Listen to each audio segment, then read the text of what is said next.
Psalm 83 in English. Keep not thy silence, O Yahweh. Hold not thy peace, and be not still, O Yahweh. For lo, thy enemies make a tumult, and they that hate thee have lifted up the head. They have taken crafty counsel against thy people, and consulted against thy hidden ones. They have said, come, and let us cut them off from being a nation, that the name of Israel may be no more in remembrance. For they have consulted together with one consent. They are confederate against thee. The Tabernacles of Edom and the Ishmaelites of Moab and the Hagarenes, Gabal and Ammon and Amalek, the Philistines with the inhabitants of Tyre. Asher also is joined with them. They have hope in the children of Lot.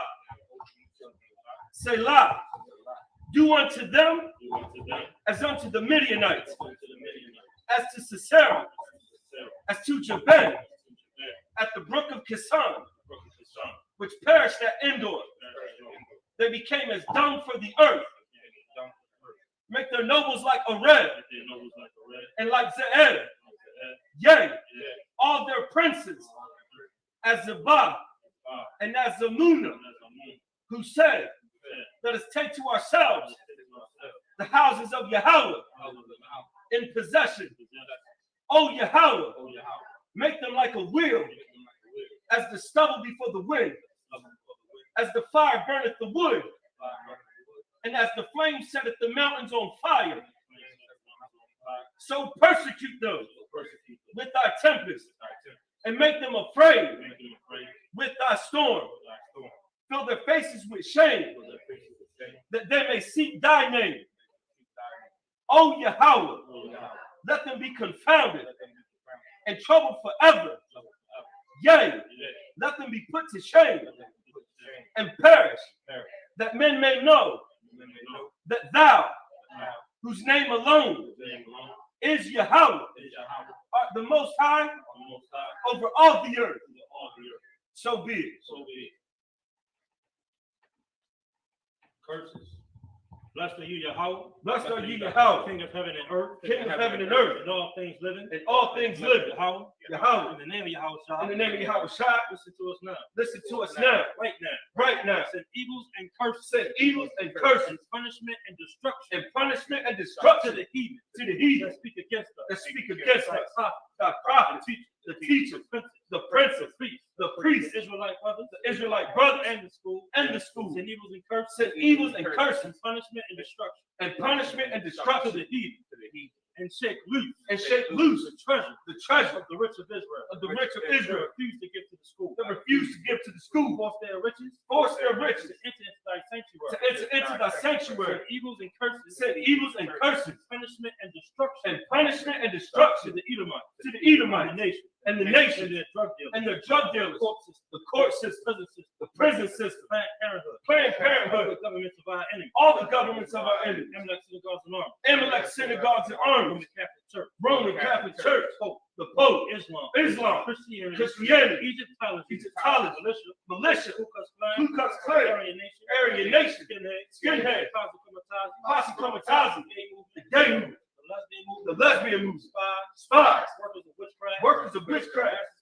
NASA space program, Army, Navy, Air Force, Marines, Wall Street. Open up the internet, And the airways. and the airways, the cable access And the channel, radio channel. and the radio channel. Convict the spirit. Constrict the spirit Any of thy people. of any of thy That people seek to stop that us. seek to stop us Bring swift destruction. and bring swift destruction All the heat. to all the heathen Stand in the way. that stand in the way Or try to stop or try to stop from us broadcasting your word. from broadcasting your words Across the planet Earth. throughout the planet Let Earth. loose all the plagues. Let loose all the plagues, Cause them to go to and fro. cause them to go to and fro Through the earth. through the earth And consume them. and consume them. The plagues. Let the plagues Shake the house of the thief. shake the house of the thief And the murder. and the murder. Let Yahweh shout. Let Yahweh shine, Michael and Gabriel. Michael and Gabriel. Come down with the flying saucer. come down with the flying saucer Punish all the heat. and punish all the heathen That come up against that us. come up against us As we speak thy word. as we speak thy word. Cause it be known. Cause it to be known By all. by all That is the angel. that is the angel that has done it. that has done it. Cause it to be spread. Cause it to be spread Through the media. throughout the whole world. the whole world. Cause them to shake it thy coming. Cause them to shake it thy coming. In the name of Yahweh. In the name of Yahweh Shai. Thank you. Thank you. So be it. So be it.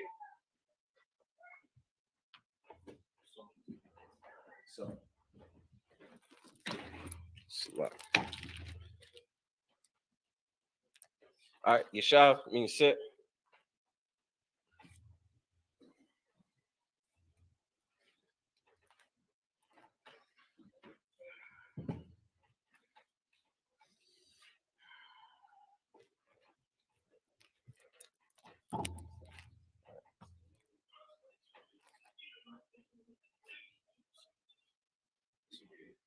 Yeshua? Yeshua?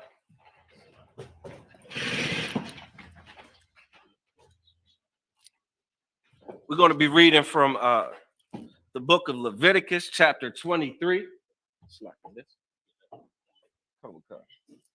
Going to be reading from the book of Leviticus, chapter 23. You can follow along in the Blue Letter Bible. Going to be reading verse 1 through 7.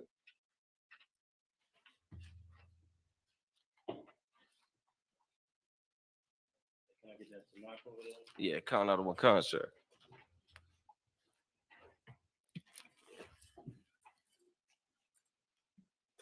The book of Leviticus, chapter 23, verse 1 in the Hebrew.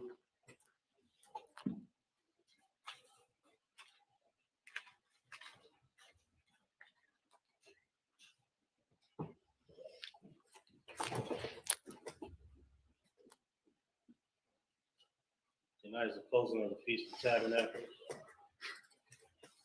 And shout out to all the seats that tuned in to the Baltimore School. That's right. So give everybody a hand real quick. That's right. You want to get this Hebrew, make sure you're following along. This is how you're gonna pick up on the Hebrew better. You understand? Follow along in that Do Let the Bible at. Or if you got to knock, you understand? Come on. Yeah.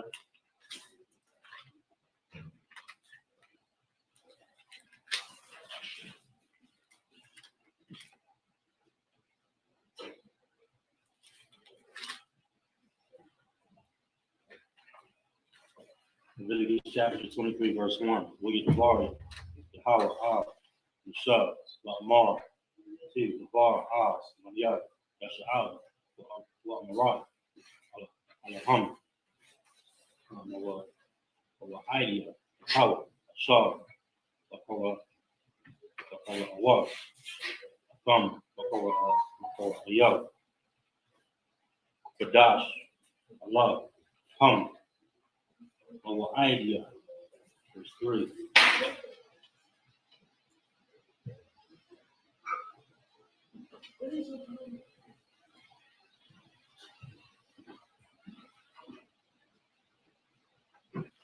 Verse 3, Shashak, Yum, I.S.U.P.K, I.S.U.P.K, over your woman. That should be Yaya, Shabbat, Shabbat one, or Dash, Ka,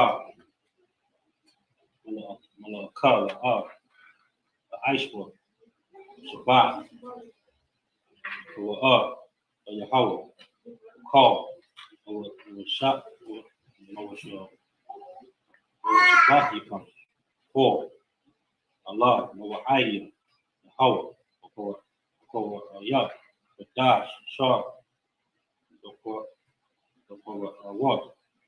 From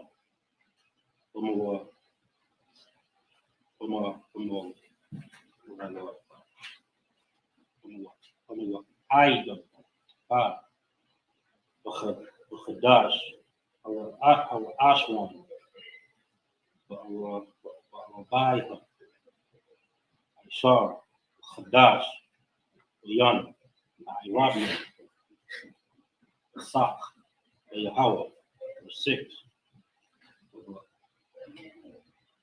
what's that? Come show. Come. Block Misha. Block Misha. Come.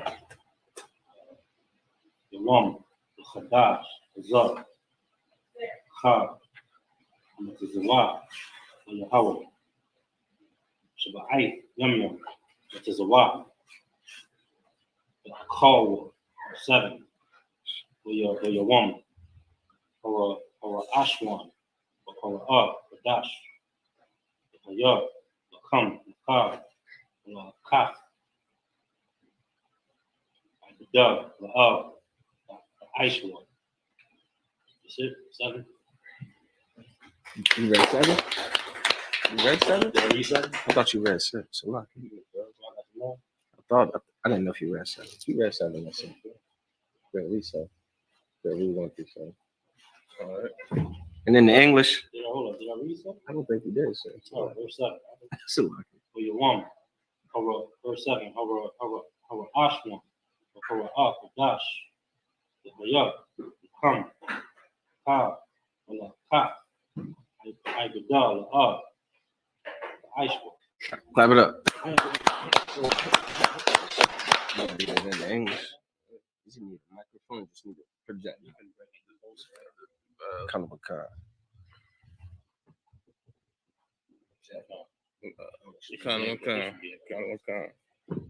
Book of Leviticus, chapter 23, verse 1. And the Lord spake unto Moses, saying, verse 2, speak unto the children of Israel, and say unto them, concerning the feast of the Lord, which ye shall proclaim to be holy convocations, even there are my feasts, even these are my feasts. Verse 3, 6 days shall work be done, but the 7th day is the Sabbath of rest. And holy convocation, ye shall do no work therein. It is the Sabbath of the Lord in all your dwellings. Verse 4, These are the feasts of the Lord, even holy convocations, which ye shall proclaim in their seasons. Verse 5. And the 14th day of the first month at even is the Lord's Passover. Verse 6. And on the 15th day of the same month is the feast of unleavened bread unto the Lord. 7 days ye must eat unleavened bread. Verse 7. And the first day ye shall have an holy convocation. Ye shall do no servile work therein. Take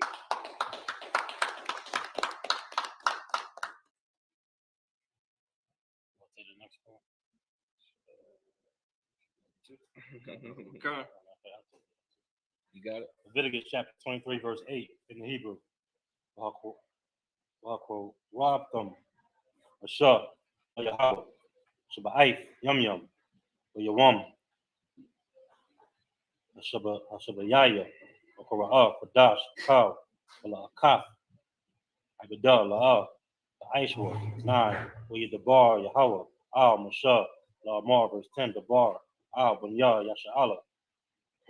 Wa'amarath. Alaham. Kaya. Dabar. Al. Paratiza. Ashar. Anya. Nathan. Lakam.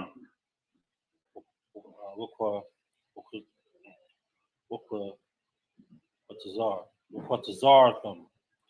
Ah.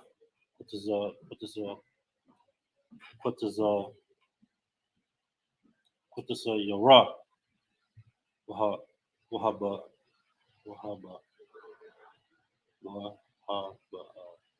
Wahaba Atham. Ah. Imar. Ra'ashiath. What does a yar come? Ah, Akahan. 11. Wahanayat. Ah, Imar. Lapanya. Yahweh. Laura.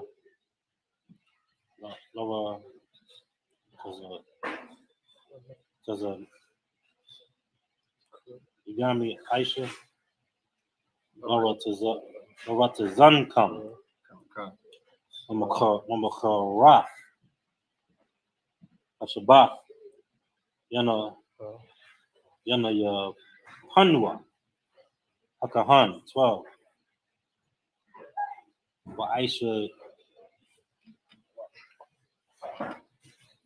Aisha ya thumb or your wom. Hana yap come. Ah, Imar. Kabash. Kamayam. Bun.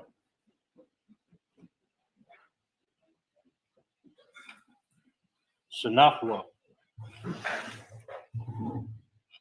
La Yahweh. 13.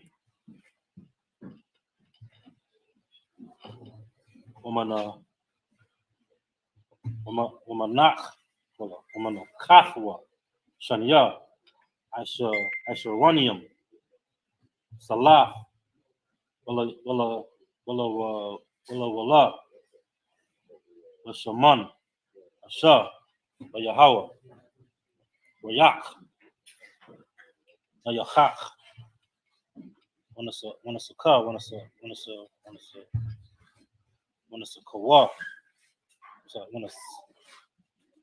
Wanna sakwa. Yun. Over your eye. Ahayan. 14. Ulacham. Ukwalya. Ukora Mall. La.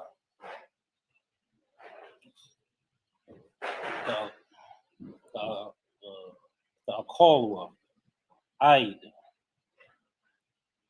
Aitazam. Ayawam. Azar. Aid. Abaya Akam. Ah. Korabon. Alahayakam. Kakwath. Iwalam. Adorath Yakam. Wakal. Mashabath Yakam. That's it.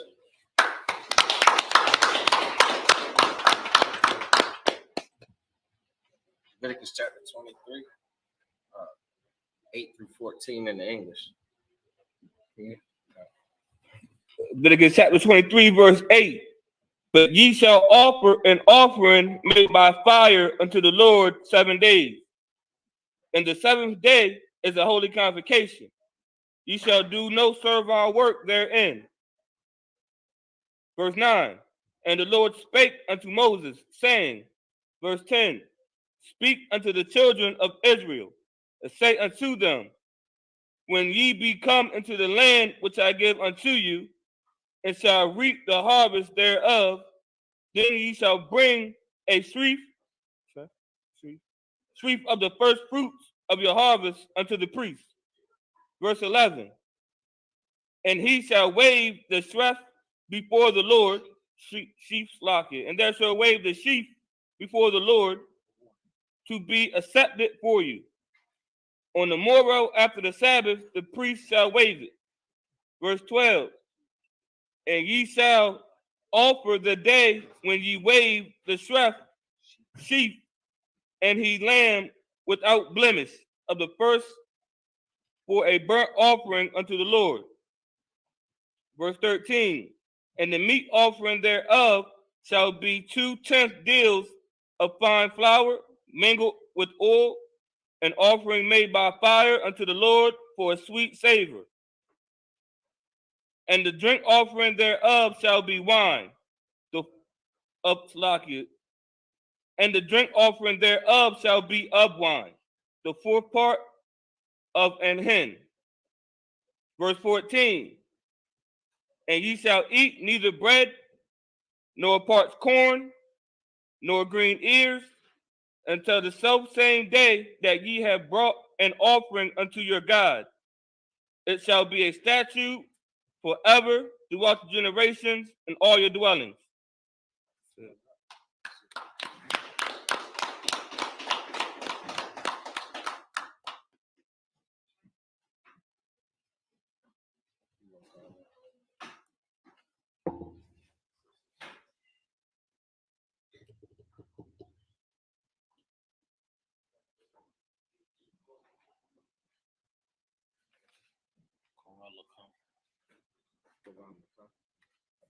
Amadu.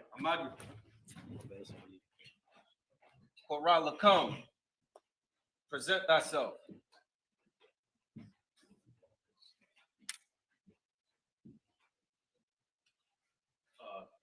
Korala come. Banya Hawada, Banya Sha'ala. Korala come, Banya Hawada, Banya Sha'ala. Yahweh by Hashem, Yahweh Shah Barakatham. Yahweh Hashem Yahweh Shah Barakatah.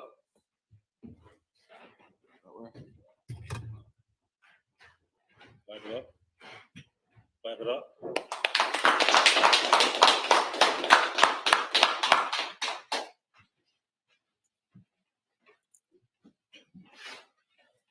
Shab, which means sit.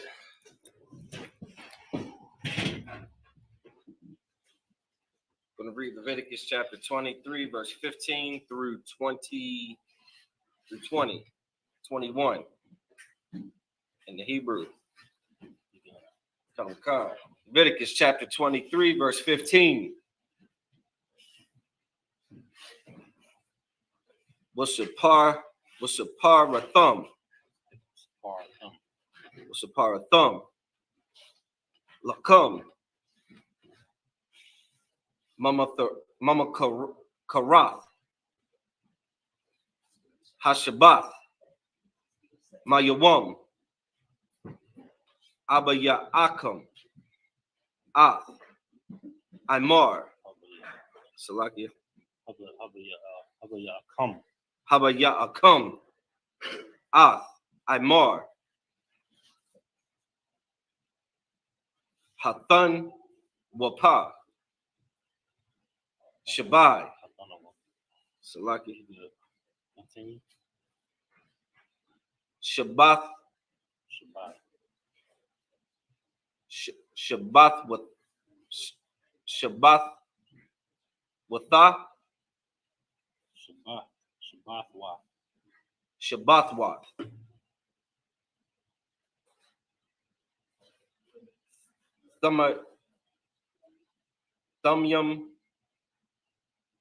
Thamayamath. Dahaya Yana.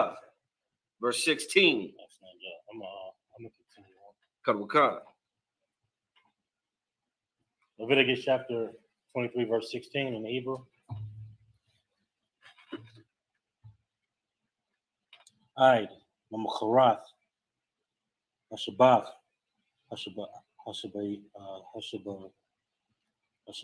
Aif. That's a parwa. Chamash Yum. Yawam. Ukoraptum. Manacha. Chadasha. Yahweh. 17. Mama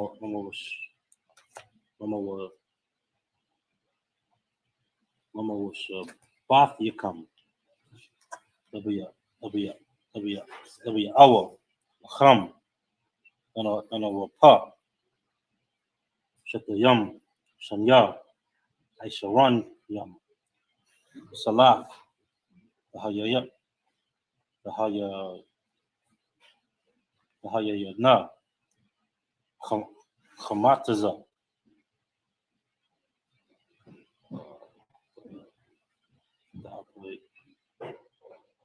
The upper Yana.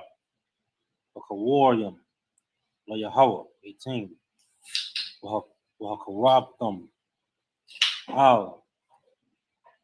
Halacham. Shaba'aif. Kabashium. Amayam. Amayamam. Amya. Shana. Wapor. Bun. Wakwar. Achad. Wa'ala. Wa'aya lam. Shanayam. Yahya. Yahya wa. Ayla. Yahweh. Umanachtham. Sakyaham. Asha. Rayak. Nayachak. La Yahweh. 19.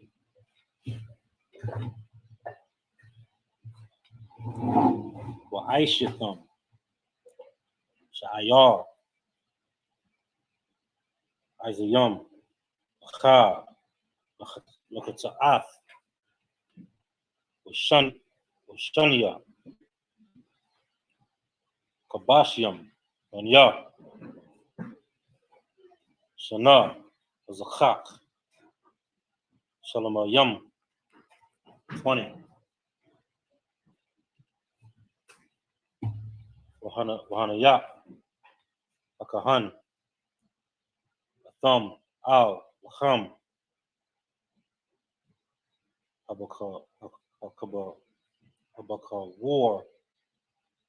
Abaka war yum. And a wap and a wapa. Lapanya. Yahweh. Al. Shanya. Kabashim. Kodash. Yahayawa. La Yahweh. Lakahan. 21. Wakara thumb. Ba'itazam. Hayawam. Hazah. Wakara Kodash. Yahya. Lakam. Lakal. Wala Akaf. Ibada. La'a. Ba'ishwa. Chakwaf. Iwalam. Wakal. Mawash Bath Yakam. Let a Roth Yakam. That's it.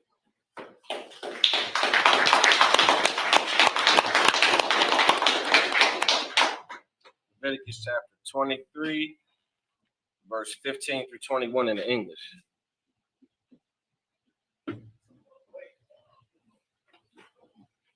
We're going to read in the English. You got it? Yeah, got it. Let's check. Leviticus chapter 23, verse 15. And ye shall count unto you from the morrow after the Sabbath, from the day that ye brought the sheaf. Look, I can get something to eat, ring and all, you understand? Double tongue. Go ahead. Verse 15. And ye shall count unto you from the morrow after the Sabbath, from the day that ye brought the sheaf of the wave offering. 7 Sabbaths shall be complete. Verse 16. Even unto the morrow after the 7th Sabbath shall ye number 50 days. And ye shall offer a new meat offering unto the Most High. Ye shall bring out your habitations 2 wave loaves of 2/10 deals. They shall be of fine flour. They shall be baked with leaven. Hey, all off them right here. Y'all go get some to eat. They are the first fruits. Can I get 2 sisters to help serve, please? They are the first fruits unto the Most High. Verse 18. And ye shall offer with the bread 7 lambs without blemish of the first year, and 1 young bullock, and 2 rams. They shall be for a burnt offering unto the Most High, with their meat offering, and their drink offerings, even an offering made by fire, of sweet savory unto the Most High. Verse 19. Then ye shall sacrifice 1 kid of the goats for a sin offering, and 2 lambs of the first year for a sacrifice of peace offering. Verse 20. And the priest shall wave them with the bread of the first fruits for a wave offering before the Most High, with the 2 lambs. They shall be holy to the Most High for the priests. Verse 21. And ye shall proclaim on the self same day, that it may be an holy convocation unto you. Ye shall do no servile work therein. It shall be a statute forever in all the dwellings throughout your generations.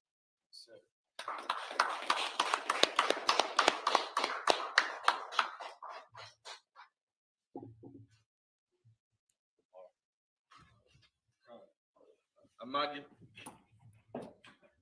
Bar, present thyself. Just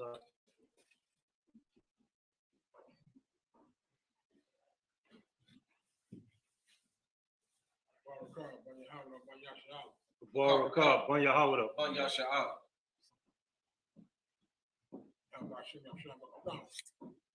How about Shem Yahshua Barakah?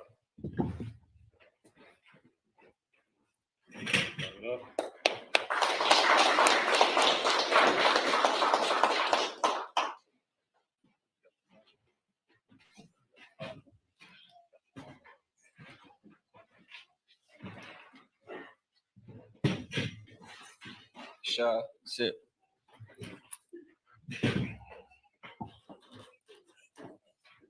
We'll be reading Leviticus chapter 23, verse 22 through 28 in the Hebrew. A great shit right there. And the next chat is back there. You got it.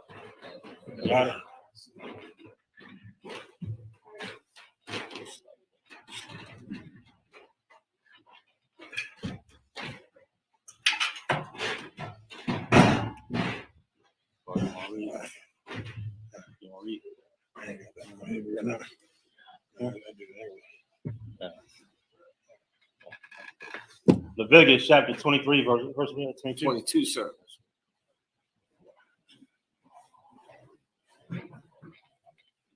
Verse 22. Wabakwatazar come. Wabakwatazar come. Kwatazar. Aratazakam. La'a. The Kala. Ba'a. Shadak.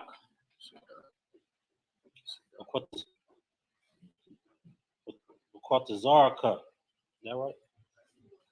Wakwatazarka. Come. Will a quat. What is a yard cut? The quat. 22. Ainya, will a guard, the Isaac, a thumb, Anya, Yahweh, Allahayakam, 23, will you debar, Yahweh, Al, Mashah, La Amar, 24, debar, Al, Anya, Yasha'ala, La Amar, Bakadash, Hashabayaya, Achad, La Kadash, Yahaya, Lakam, Shabbat one, Zakar one. There were I.S.U.P.K, Kodash 25, Call, Malakab, Ibada, La'a, I.S.U.P.K, Wahakorab them, Ashah, La Yahweh 26, Wigi Debar, Yahweh Al, Mashah, La Amar 27, Akab, Ba'Aisha, Chadash, Ashabayaya, Kazah, Yawam, Akaparium, Awa'ah, Amakura'ah, Kodash, Yahaya, Lakam, Wa'ina Yatham, Af, Apashaf Yakam,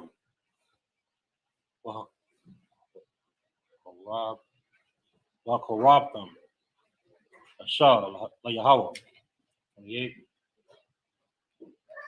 Ukal, Malakah, Ba'ah, the Aishwa, Ba'aitizam, Yawam, Kaya, Yawam,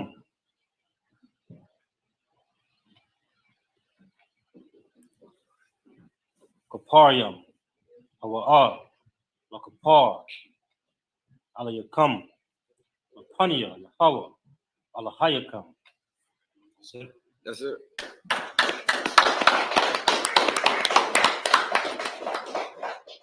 Leviticus chapter 23, verse 22 through 28 in English. Leviticus 23 and 22. And when ye reap the harvest of your land, thou shalt not make clean riddance of the corners of thy field when thou reapest. Neither shalt thou gather any gleaning of thy harvest. Thou shalt leave them unto the poor and to the stranger. I am the Lord your God. 23. And the Lord God spoke unto Moses, saying, 24. Speak unto the children of Israel, saying, in the 7th month, and the first day of the month, shall ye have a Sabbath, a memorial blowing of the trumpet, and holy convocation. 25. And ye shall do no servile work therein, but ye shall offer an offering made by fire unto the Lord. 26. You said to what? To 28. 26. And the Lord spake unto Moses, saying, 27. 27. Also on the 10th day of the 7th month, there shall be a day of atonement. It shall be a holy convocation unto you, and ye shall afflict your souls and offer an offering made by fire unto the Lord. 28. And ye shall do no work in that same day, for it is a day of atonement, to make an atonement for you before the Lord your God. That's it.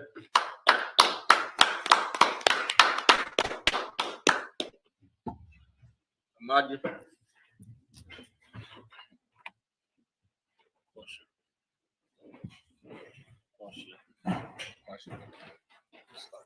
Question. Present thyself.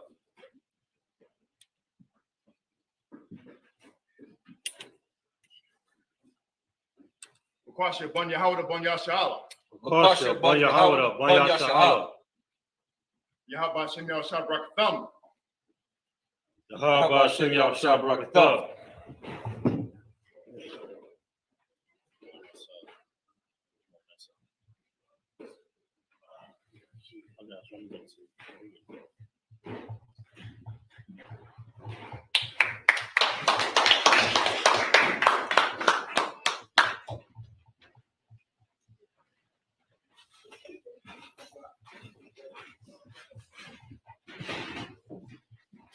You might want to use this shit.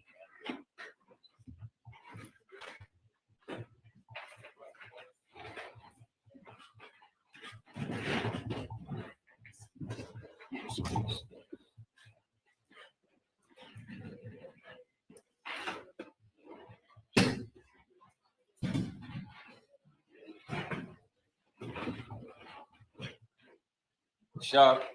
I'm going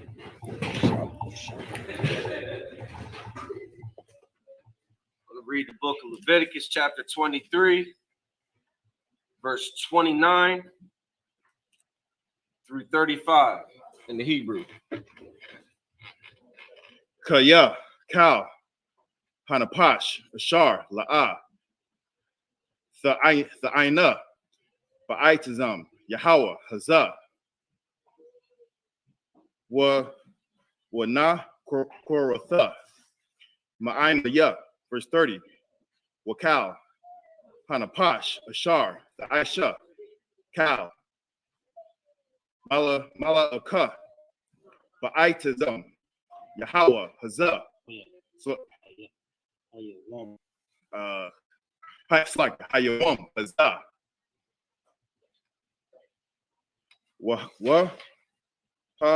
It's like it. Waha, Abadathia, Adathia. Waha Abadathia, Ath, Hanapash, Haha Wa'ah, Ma Korab, Ima, verse 31, Kal, Mala Aka, La'ah, the Aishawa, the Aishwa,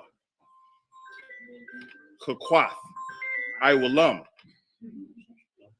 Lada Rathia come, Bakal, Mashabathia come, verse 32, Shabbathwan, Hawa'ah, Lakam, Wa'ain Slakia, Wa'ai Nayathum, Wa'ain Yathum, Ath, Napashath Yakum,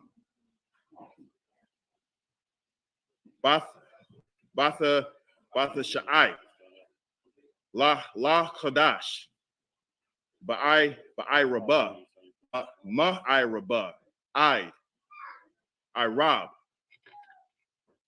Tha Shabbathwa,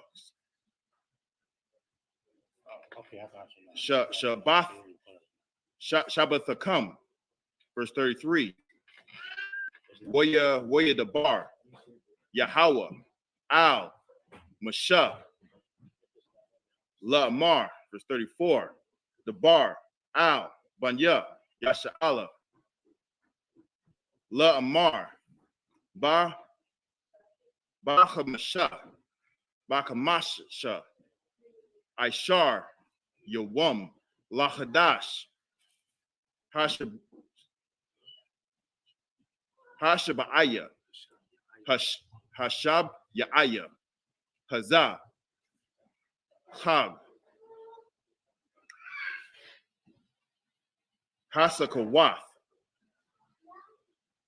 Shaba'ith, Yum, La Yahweh, verse 35, Bayawam, Ha Ra'ashwan, Ma Ra'ah, Kodash, Kal, Mala Akath, Ibadah, La'ah, the Aishawa. That's it.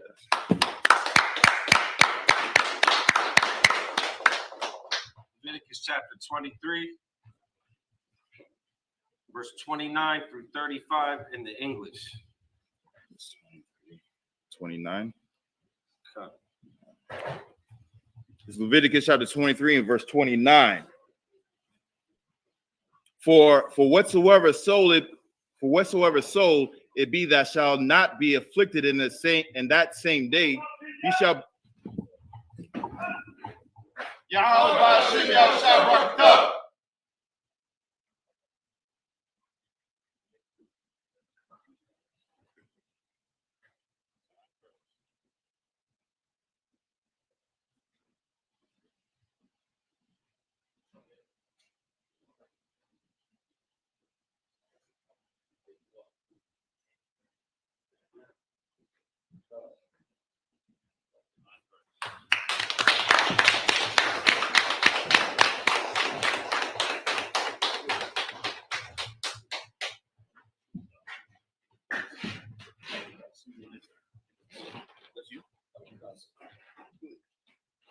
What number are you?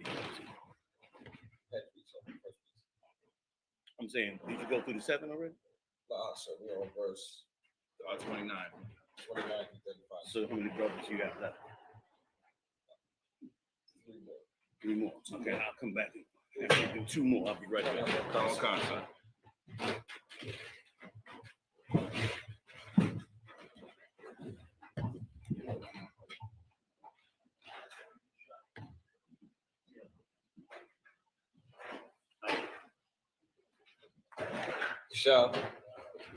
Yeshavia.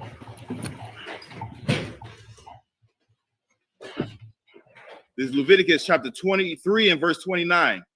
For whatsoever soul it be that shall not be afflicted in that same day, he shall be cut off from among his people. And whatsoever soul it be that doeth any work in that same day, the same soul will I destroy among his people. Ye shall do no manner of work. It shall be a statute forever throughout your generations in all your dwellings. It shall be unto you a Sabbath of rest, and ye shall afflict your souls in the 9th day of the month of even, at even.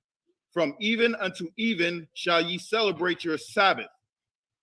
Verse 33, and the Lord spake unto Moses, saying, speak unto the children of Israel, saying, the 15th day of this 7th month shall be the Feast of Tabernacles for 7 days unto the Lord.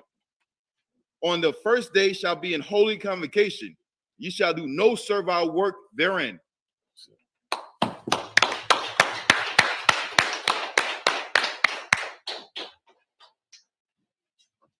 Amadia up here.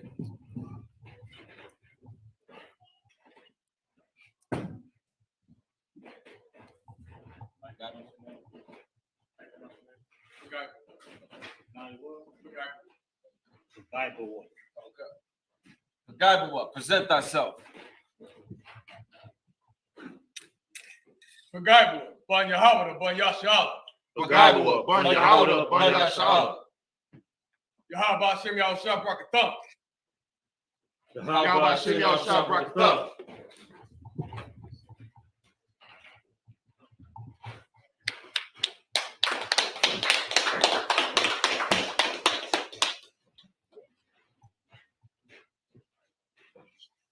Shabby. Going to be reading the book of Leviticus, chapter 23, verses 36 through 42 in the Hebrew. Leviticus chapter 23, verse 36 in the Hebrew. So by I.S.U.P.K, Yum, Okora Yabwa, I.S.U.P.K, Yahweh, Yawam, Hashamayanya, Okora Kodash, Yahya, come, I'll corrupt them, I.S.U.P.K, Yahweh, Atazarah, Hawa, Ka, Mala Akaf, Ibada, La'a, I.S.U.P.K, 37, Allah, Hawa idea, Hawa, Ashar, Makora Awa, Thumb, Makora Aya, Wadash, Lahakora Yam, Lahakora Yab, Ashar, La Yahweh, I love. Umanakha. Zabak. Unasakyum. The bar. Yawam. Wayawamwa. 38. Willabad. Shabbathum. Shabbatha. Yahweh. Umalabad. Within a waf you come. Umalabad. Cow. The dar you come.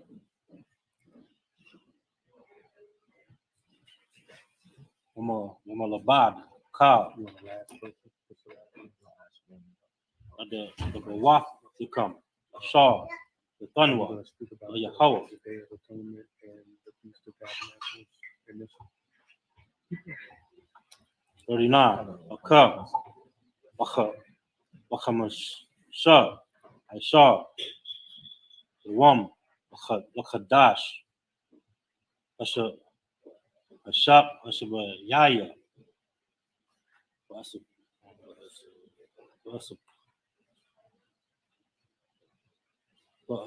Sap come. Ah. The Rataza. Khagwa. Ah. Khag. Was it Kaga? Was it Yahweh? Shabbat Yum Yum. Yawam. Our Ashwan.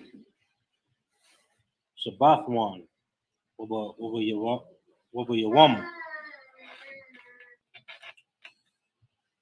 Hashama Yanya. Shabbat one. 40. Will a quack them. Will come. Will Yawam. Our Ashwan. Our Yah. Haitaza. Hadar. Kapath. The Mariam. Why not? Haitaza. Ibaf. Why Rabia. The Khal. What's your mach thumb? The Panya. The Hawa. Allahayakam. Shabbat Yum Yum. 41. Khagtham. Afwa. Khaga. La Yahweh. Shabbat Yum Yum. What's enough?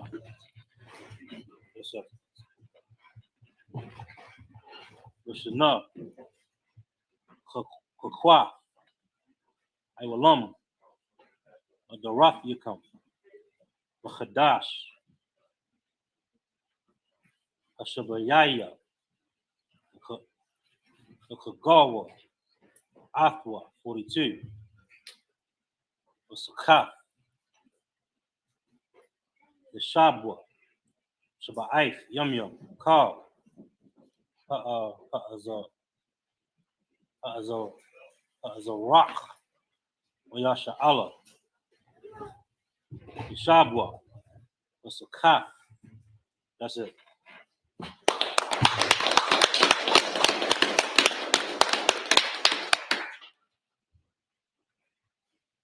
I was going to read in English. Leviticus chapter 23, verse 36 to 42. Leviticus chapter 23, verse 36. 7 days ye shall offer an offering made by fire unto the Lord. On the 8th day shall be an holy convocation unto you, and ye shall offer an offering made by fire unto the Lord. It is a solemn assembly, and ye shall do no servile work therein. Verse 37. These are the feasts of the Lord, which ye shall proclaim to be holy convocations, to offer an offering made by fire unto the Lord, a burnt offering and a meat offering, a sacrifice and drink offerings, everything upon his day. Verse 38. beside the Sabbaths of the Lord, and beside your gifts, and besides all your vows, and beside all your free will offerings, which ye give unto the Lord.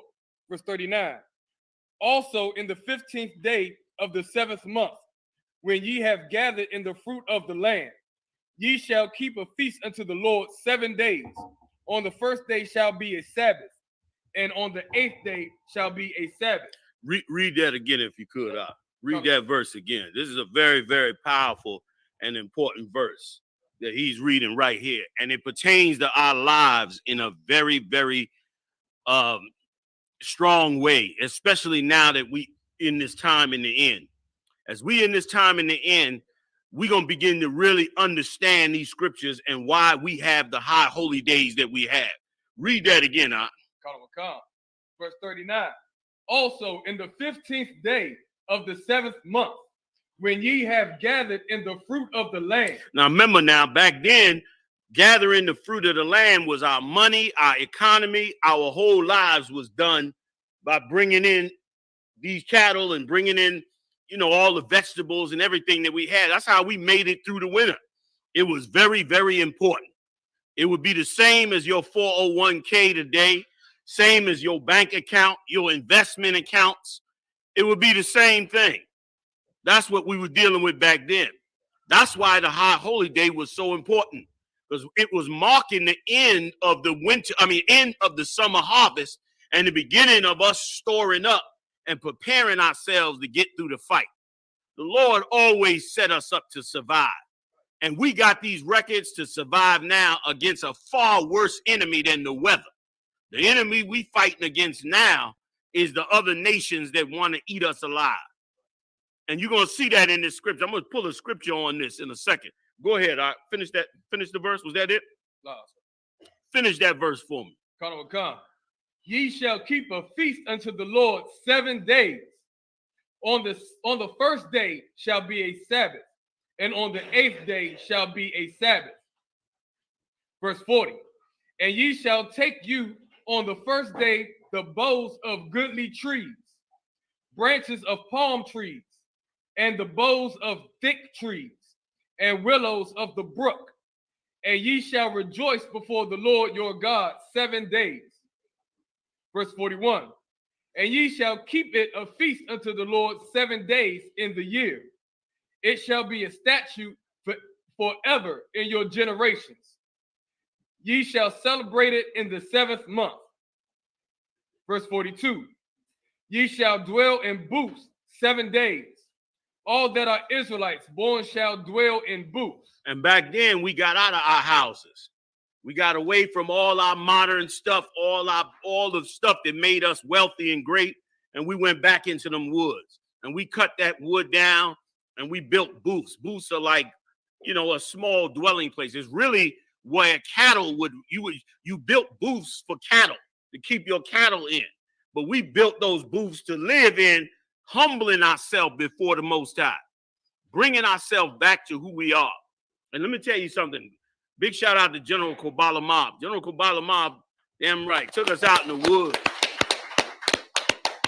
Took us out in the woods, man, and it was an amazing experience because we were able to get away from the city, get away from the madness, and just fall back and dwell on the Most High and on Christ, and to dwell on what our people lost and dwell on what was important.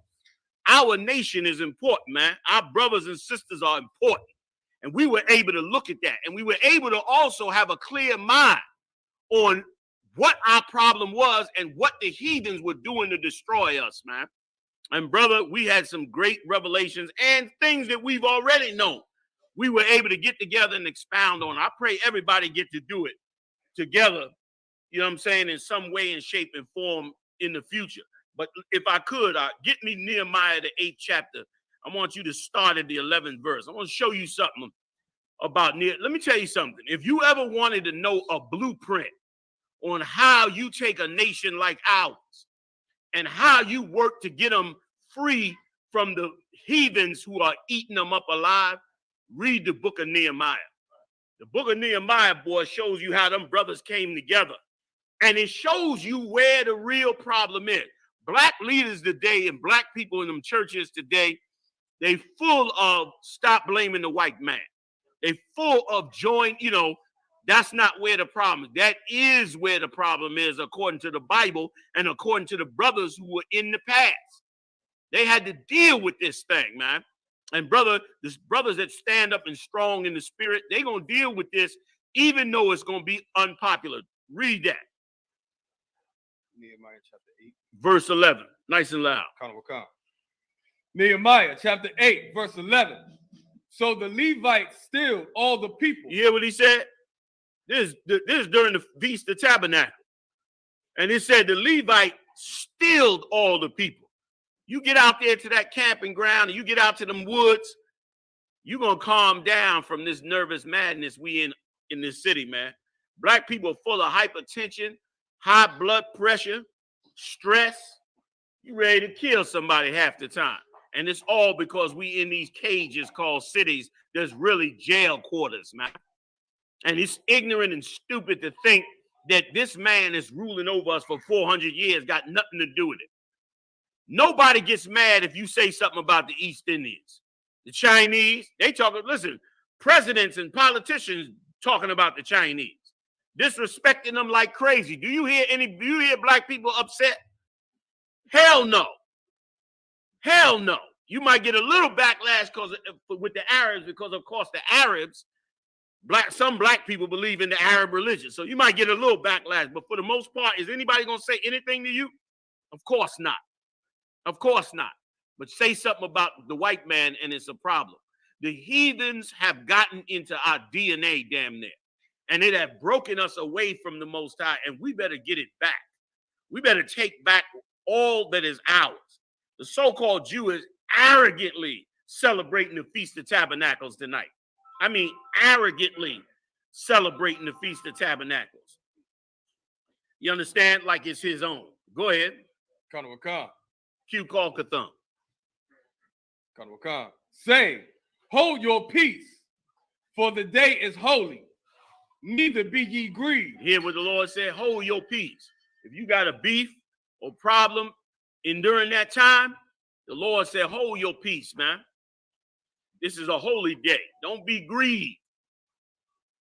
You got to fight out of the negative spirit that the demons want to put you in during these high holy days. And they'll give you practice on how to be that way all the time, man.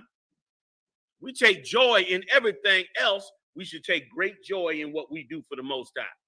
We should take great joy in having an identity of our own, man. And not an identity that we got to share with white people or share with other heathens. They don't have to share their identity with us. Why do we got to share our identity with them? Keep reading for me, warrior. Verse 12. And all the people went their way to eat and to drink and to send portions and to make great mirth. And when it said to send portions, it meant that they cut up those animals and they'd send pieces of those animals to other brothers and sisters, family members and cousins. They would send it around, give portions of those things out to other people. Go ahead. Because they had understood the words that were declared unto them. They understood these words. They understood that, and remember now, during the time of Nehemiah, they was coming out of captivity.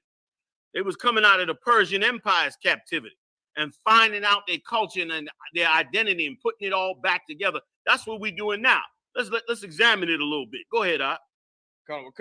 Verse 13. And on the second day were gathered together the chief of the fathers of all the people, the priests and the Levites, unto Ezra the scribe. That's right. Go ahead. Even to understand the words of the law. Brother, they came together, man, to understand these records that we have.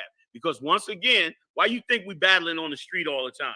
Because our nation does not understand these records. They think these records mean we supposed to love the white man, come together with him and be part with him. That's not what these records are for, man. These records are not for that. These records are for us to build our empire and our nation. Go ahead, Art. Verse 14.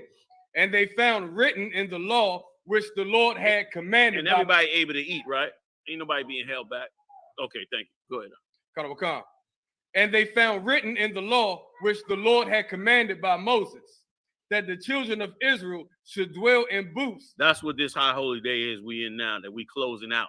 And it's amazing, man, how Nehemiah and them under the Persian Empire coming out of that captivity had to say to themselves, man, we had to go back and read the law and figure out what our high holy days were.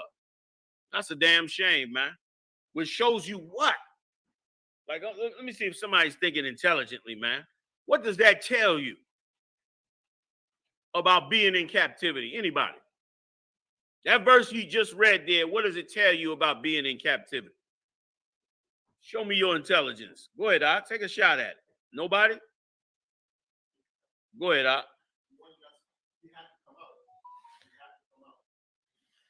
True, but something else. That's a good point, but something else. Go ahead, Doc. Being in captivity, it takes our culture away from us. That is so important, man. To think that you're going to be underneath another nation and they not taking away your identity is dumb. To think that you're going to be under another nation and we ignorant for saying separate from these nations. Get away from that. That we the ignorant ones. Stop blaming the white man. You brothers is blaming the white man on the corner all the time. They think we the ignorant ones. When we reading right here in Nehemiah that they came out of the captivity out and did not know what the hell was going on with their own identity, their own laws, their own rules of life. They didn't know what was going on.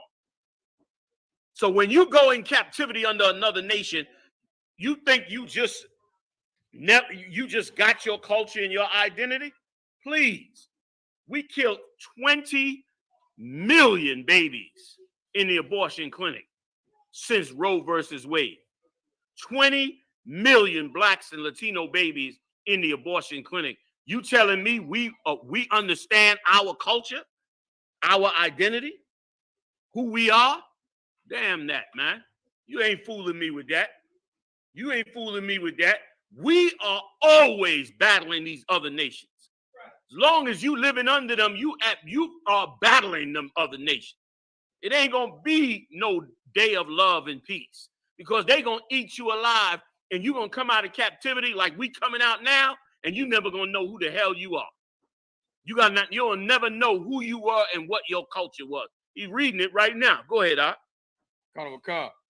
In the feast of the 7th month, verse 15, and that they should publish and proclaim in all their cities and in Jerusalem, saying, go forth into the mount and fetch olive branches and pine branches and myrtle branches and palm branches and branches of thick trees to make booths, as it is written. You see that? He told them, man, go on out there, man. Grab the woods. Make booths, man. Let me tell you something. We're going to get to a place of real humility so we can get back to the Most High. We're going to eventually realize that all this that they've been glittering in front of us, thinking we're going to have a life and a career and be a part of this nation is ridiculous, man. When the Most High wants us back, we his babies, man. He wants his babies back. Keep going, Doc. Give me a little bit more. Verse 16.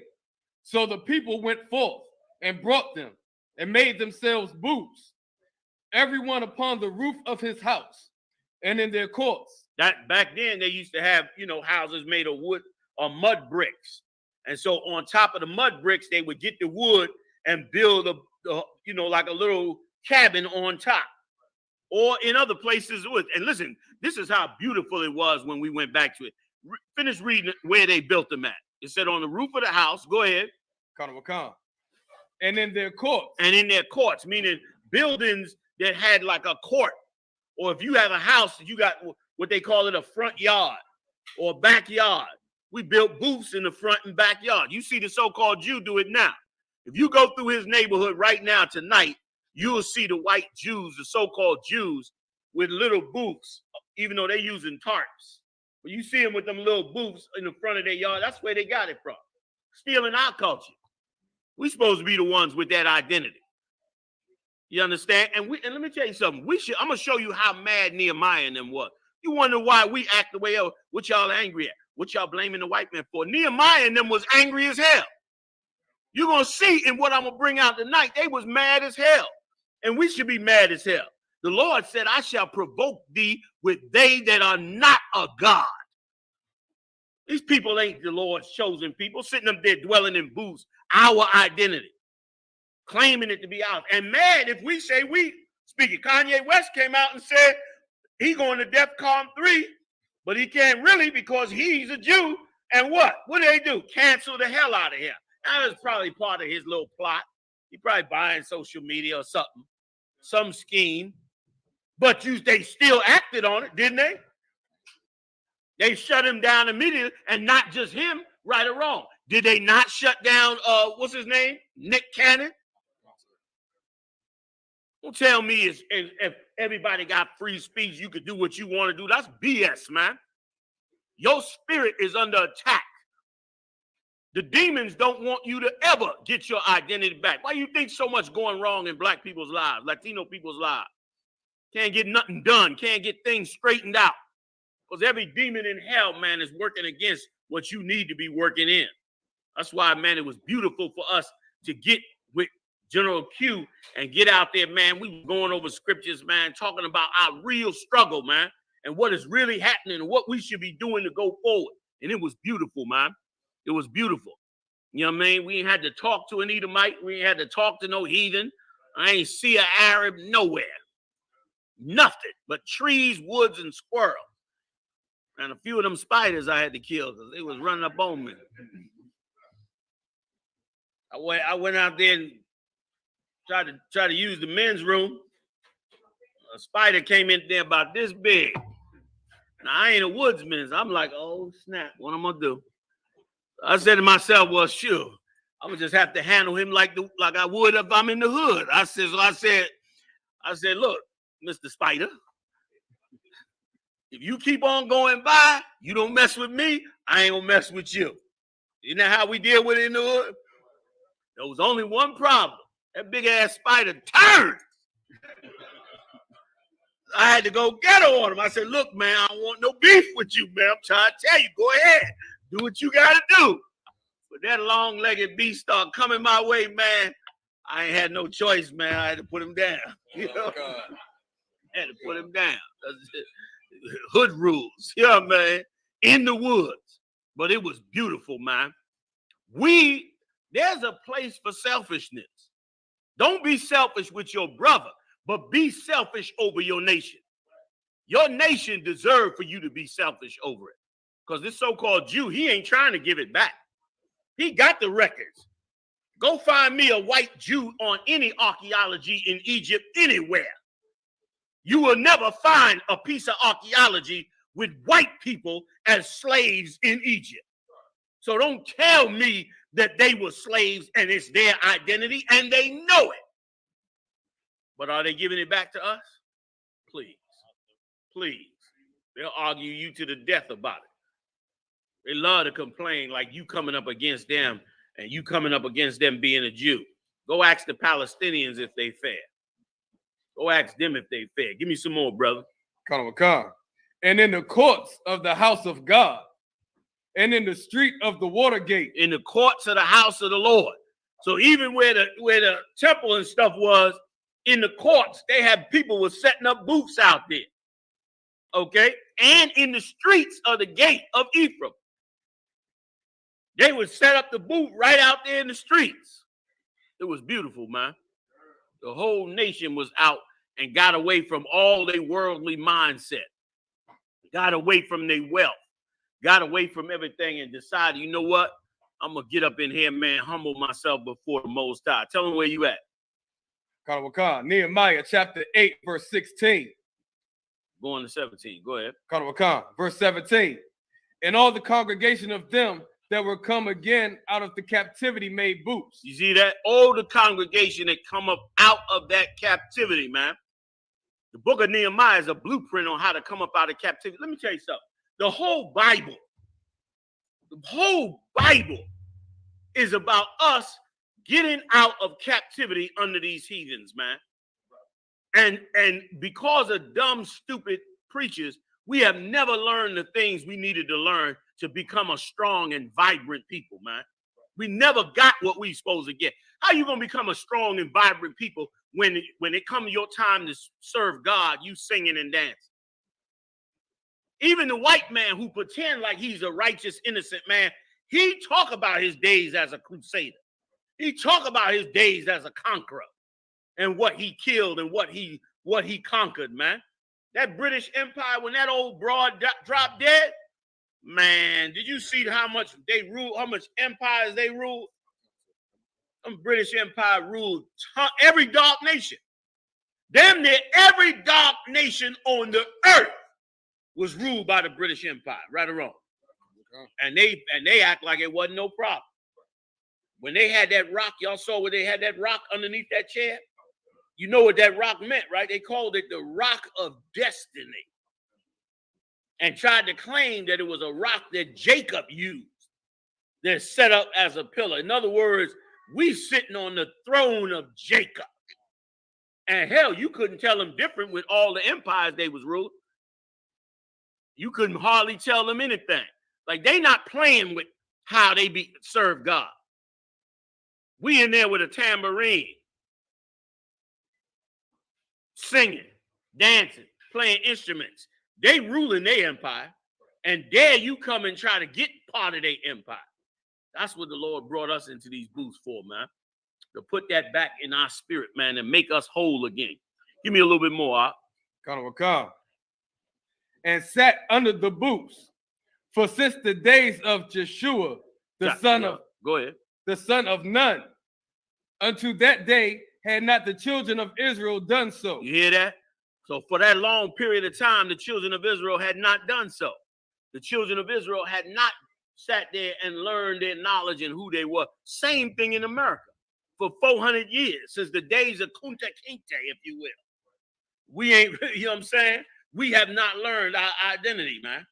We have not been able to dwell and do the things that the Lord called us to do that please the Most High. But them days coming back, and we ain't sharing them with nobody. And you better understand, every heathen does not want you to be who you really are, man. Like you ignorant if you believe that it got nothing to do with the heathen. And let me tell you something else too. People that think like that, their money is really, their God is really money. Like if your God is just money, then it's easy for you to dismiss anything else until that money get taken, which is surely coming around the corner. This empire gonna fall, man. They 2 seconds from a nuclear war. 2 seconds from a nuclear war. All right. Q, give me that other scripture, man. What is it? I think it's either the 6th or 7th chapter where it say that he was how they were selling and buying and selling at the gate, and how he said he had to shut the gate. Nehemiah said he had to shut the gate. This is another part of our captivity. When you don't have no identity, when you don't have your culture, then the other nations get to come along and prey on your people. And you can't come together. You can't bring no rules together. Why you think we in this situation we in? Because we can't come together because the heathens get to prey on us. Where you going with it, Q? Nehemiah, the 7th chapter. What verse? Let's start at verse 15, I think. Let's try 15. Come. Nehemiah. Wait a minute. 8 and 15? No. So did you want 13 and 21, sir? Wait, is that the one where he yeah, go there. I believe that's it. Nehemiah chapter 13, verse 21. Then I testified against them. No, go above that. Nehemiah chapter 13, verse 15. Yeah, that's the one you showed me earlier. Go ahead. In those days saw I in Judah some treading wine presses on the Sabbath. He saw them now. Everybody, when you're an Israelite and you learn the truth about yourself, you realize that you got to keep the Sabbath service. So everybody was trying to keep the Sabbath service, but this one crew was out there treading wine on the Sabbath service. Now, Nehemiah is trying to reestablish our law. Why? Because he know these are the laws that was given to us by the Lord when we came out of captivity. What is he trying to do? He's trying to gain favor with the Most High by us doing the law, statutes, and commandments all over again. That's what he's trying to do. Go ahead. Oh God. And bringing in sheaves and lading asses, as also wine. Right. They were working in commerce. They're making wine, transporting food and vegetables and different things, putting them on the mules. Go ahead. Grapes and figs and all manner of birds. Right. They selling everything. Go ahead. Which they brought into Jerusalem on the Sabbath day. So they brought it into the city to sell it on the Sabbath day. Remember, all this is going on while Nehemiah is trying to get us to carry out the Feast of Tabernacles. And that's what's going on out here right now, right or wrong. Go ahead, Doc. And I testified against them in the day wherein they sold victuals. There dwelt men of Tyre also therein. Read that again. There dwelt men of Tyre also therein. The Arabs are a bunch of damn trinket salesmen. You ever go to an Arab country, brother, as a tourist, put extra buttons on your goddamn pockets. Because you get off the damn plane, brother, them Arabs gonna try to sell you the air you breathing as you get off the damn plane and everything else. They are some trinket salespeople. And that's what they were doing to us, man. Once again, where you go to get the blunt from? The Arab store. Where you go to get your chicken from? The Arab store. Some drug dealers are selling drugs on the street, but some selling them out of them Arab store. Since they pulled out of Afghanistan, you got all kind of pipe shops opening up all over this country. Brother, they opening up pipe shops like they Walmarts or something. Go ahead, Op. I remember when I first moved to Woodbridge from the projects in PG, and in the gas station, those Arab smoke shops, they selling crack pipes, freebase bowls. I mean, like all sizes. You see what I'm saying? Like they got a whole commerce going. Like everybody's sucking the life out of us, and we can't never say, "Look, them heathens got to get back up off us, man." You can't never say, "Oh, you racist." Oh, you stop blaming them. Because your God is money. So you don't care what heathen takes all of black people's money. You could care less as long as you get some. You could care how much they rob and destroy the Lord's chosen people. But the Lord rose up brothers like Nehemiah in I.S.U.P.K. And they not playing. They're going to bring this nation back where it needs to be. And you see, that's why Nehemiah said what he said. You understand? Men of God, brother, men of God stand up to evil. Read that part where he say, I contended with him. What did he say? Oh, God, sir. Then I contended with the nobles. Meaning he stepped to them nobles. Right. What the hell y'all doing? Why you like we do to the churches? Right. We step to them churches, man. We step to the mosques. Right. We step to them other religions and those black leaders, the black caucus and all of that. Why do you think we step to them? Because they sitting up there part of the hustle. I guarantee you, brother, listen to me good. They got a wave of Africanism coming into the black community like you ain't never seen before. I mean, me and the brothers tested it. We went to every black radio station. And every black radio station within a minute or two threw an African song on. And they coming back with the next Wakanda movie. There's a wave that they pushing of this Africanism. Now, here's the $1 million question. Do black leaders in Washington know that this is going on? You damn right they know this is going on. They done been told by the slave master, look, we trying to bring Africa in before the Chinese get Africa. Right. So we need Africa to be promoted and pushed among the people. Right. And so when you go to them black politicians and say, yo, man, why is you allowing all these Africans and other nations to come in here and set up their businesses and shop? Oh, brother, you a racist. But yeah, we've been here 400 years. They've been here 2 years. What's going on? Brother, you got to work hard like they do. You got to blah, blah, blah, blah, all that crap when none of that is true. The politicians ain't telling you how they funding these heathens because this slave master needs to win over Africa. So guess who got to sacrifice? You and I. Nehemiah wasn't that type of brother. He wasn't that type of brother. He stepped to them. He contended with them. That's why we on these corners contending with them. That's why we hold that this feast that we holding tonight. That's why this feast is sacred. Because this is a feast that you can't bring an Arab to. You can't bring Ishmael up into this feast. No. No. And you better not bring a white man out in the woods with you. Well, goddamn. You just plain dumb and ignorant then at that point. I guess you ain't seen the Jeffrey Dahmer movie. It's the #1 movie in the world.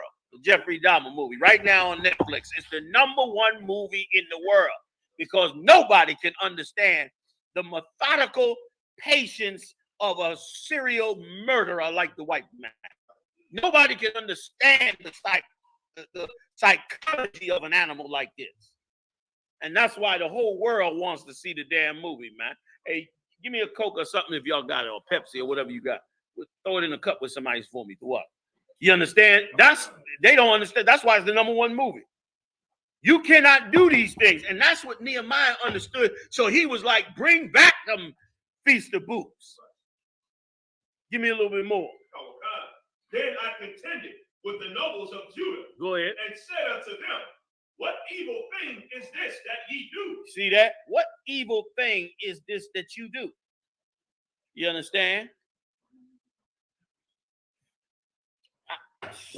I'm a businessman. I'm a businessman, so I don't care where the money come from. Because I'm a businessman. You an evil man. Right. You an evil man. Nothing wrong with being a businessman. It ain't nothing wrong with making a ton of money. Nothing wrong with it. Make $1 million. Make $2 million. Make 10 million. Ain't nothing wrong with it. 100 million. But don't compromise your own people. Don't be the one that helps them prey on you. Michael Brown, who stirred up that whole thing in Ferguson, Missouri, was selling dope for the Arabs, man. Hey, you got an outlet over there somewhere I can use? Hey, do me a favor. You got ice? No ice? Okay, no sweat. What? So yeah, if you got one, I want to just plug this in. This joint about to go. Water.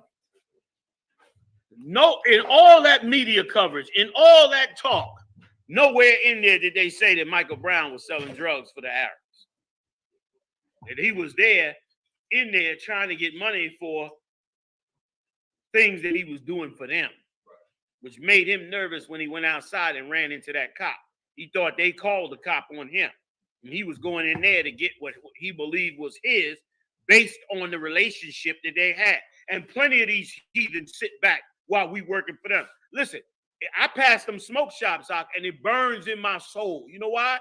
Because I see the Arabs sitting in them smoke shops and they in the smoke shop with their wife, their kids, they got an apartment upstairs. Who's outside selling drugs? Who catching the case? Who in the shootout? Where they at? Inside with a piece of paper that says, Mr. Abla, licensed to sell, smoke shop items or whatever the hell his store is named. But what about us? What about our sons? Nehemiah didn't go for that, man. The Feast of Tabernacles is our opportunity to spend time away from these other nations. Go ahead, Doc. Tell me how you say that because they okay if they sell drugs right inside of the store while they're behind the glass just because they know if you buy from them, will have to buy the blunts from the store. No, they selling the dope. You thought it was just the blunts? Oh no. They could give a damn about them blunts, right? They the plug. They the one that the cats out. First of all, the cats outside wouldn't be able to sell the drugs, and they didn't want them there. You understand? Like they listen. They are draining the soul out of the Lord's people, man. Like Nehemiah said. That's why this is what we reading. This Feast of Tabernacles, Nehemiah was fighting it. Go ahead, Virginia. What's up?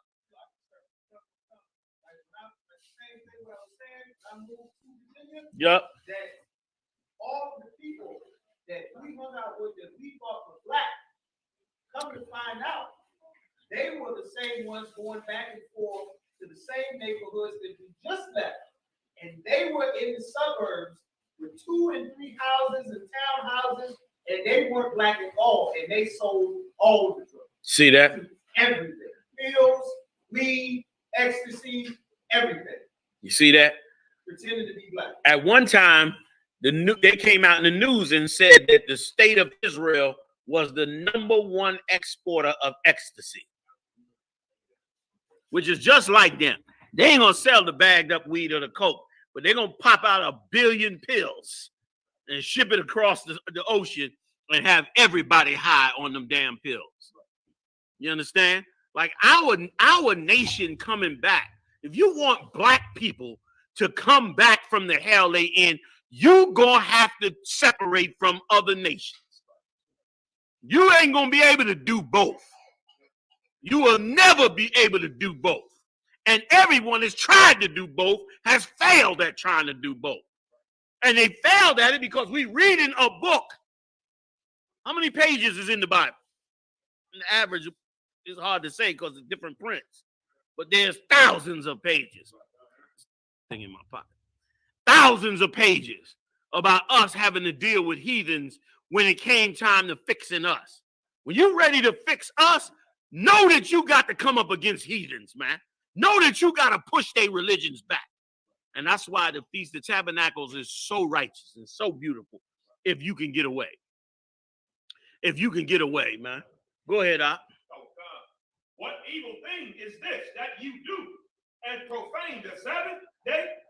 Did not your fathers thus, and did not our God bring all this evil upon us? Read it again. Oh, God.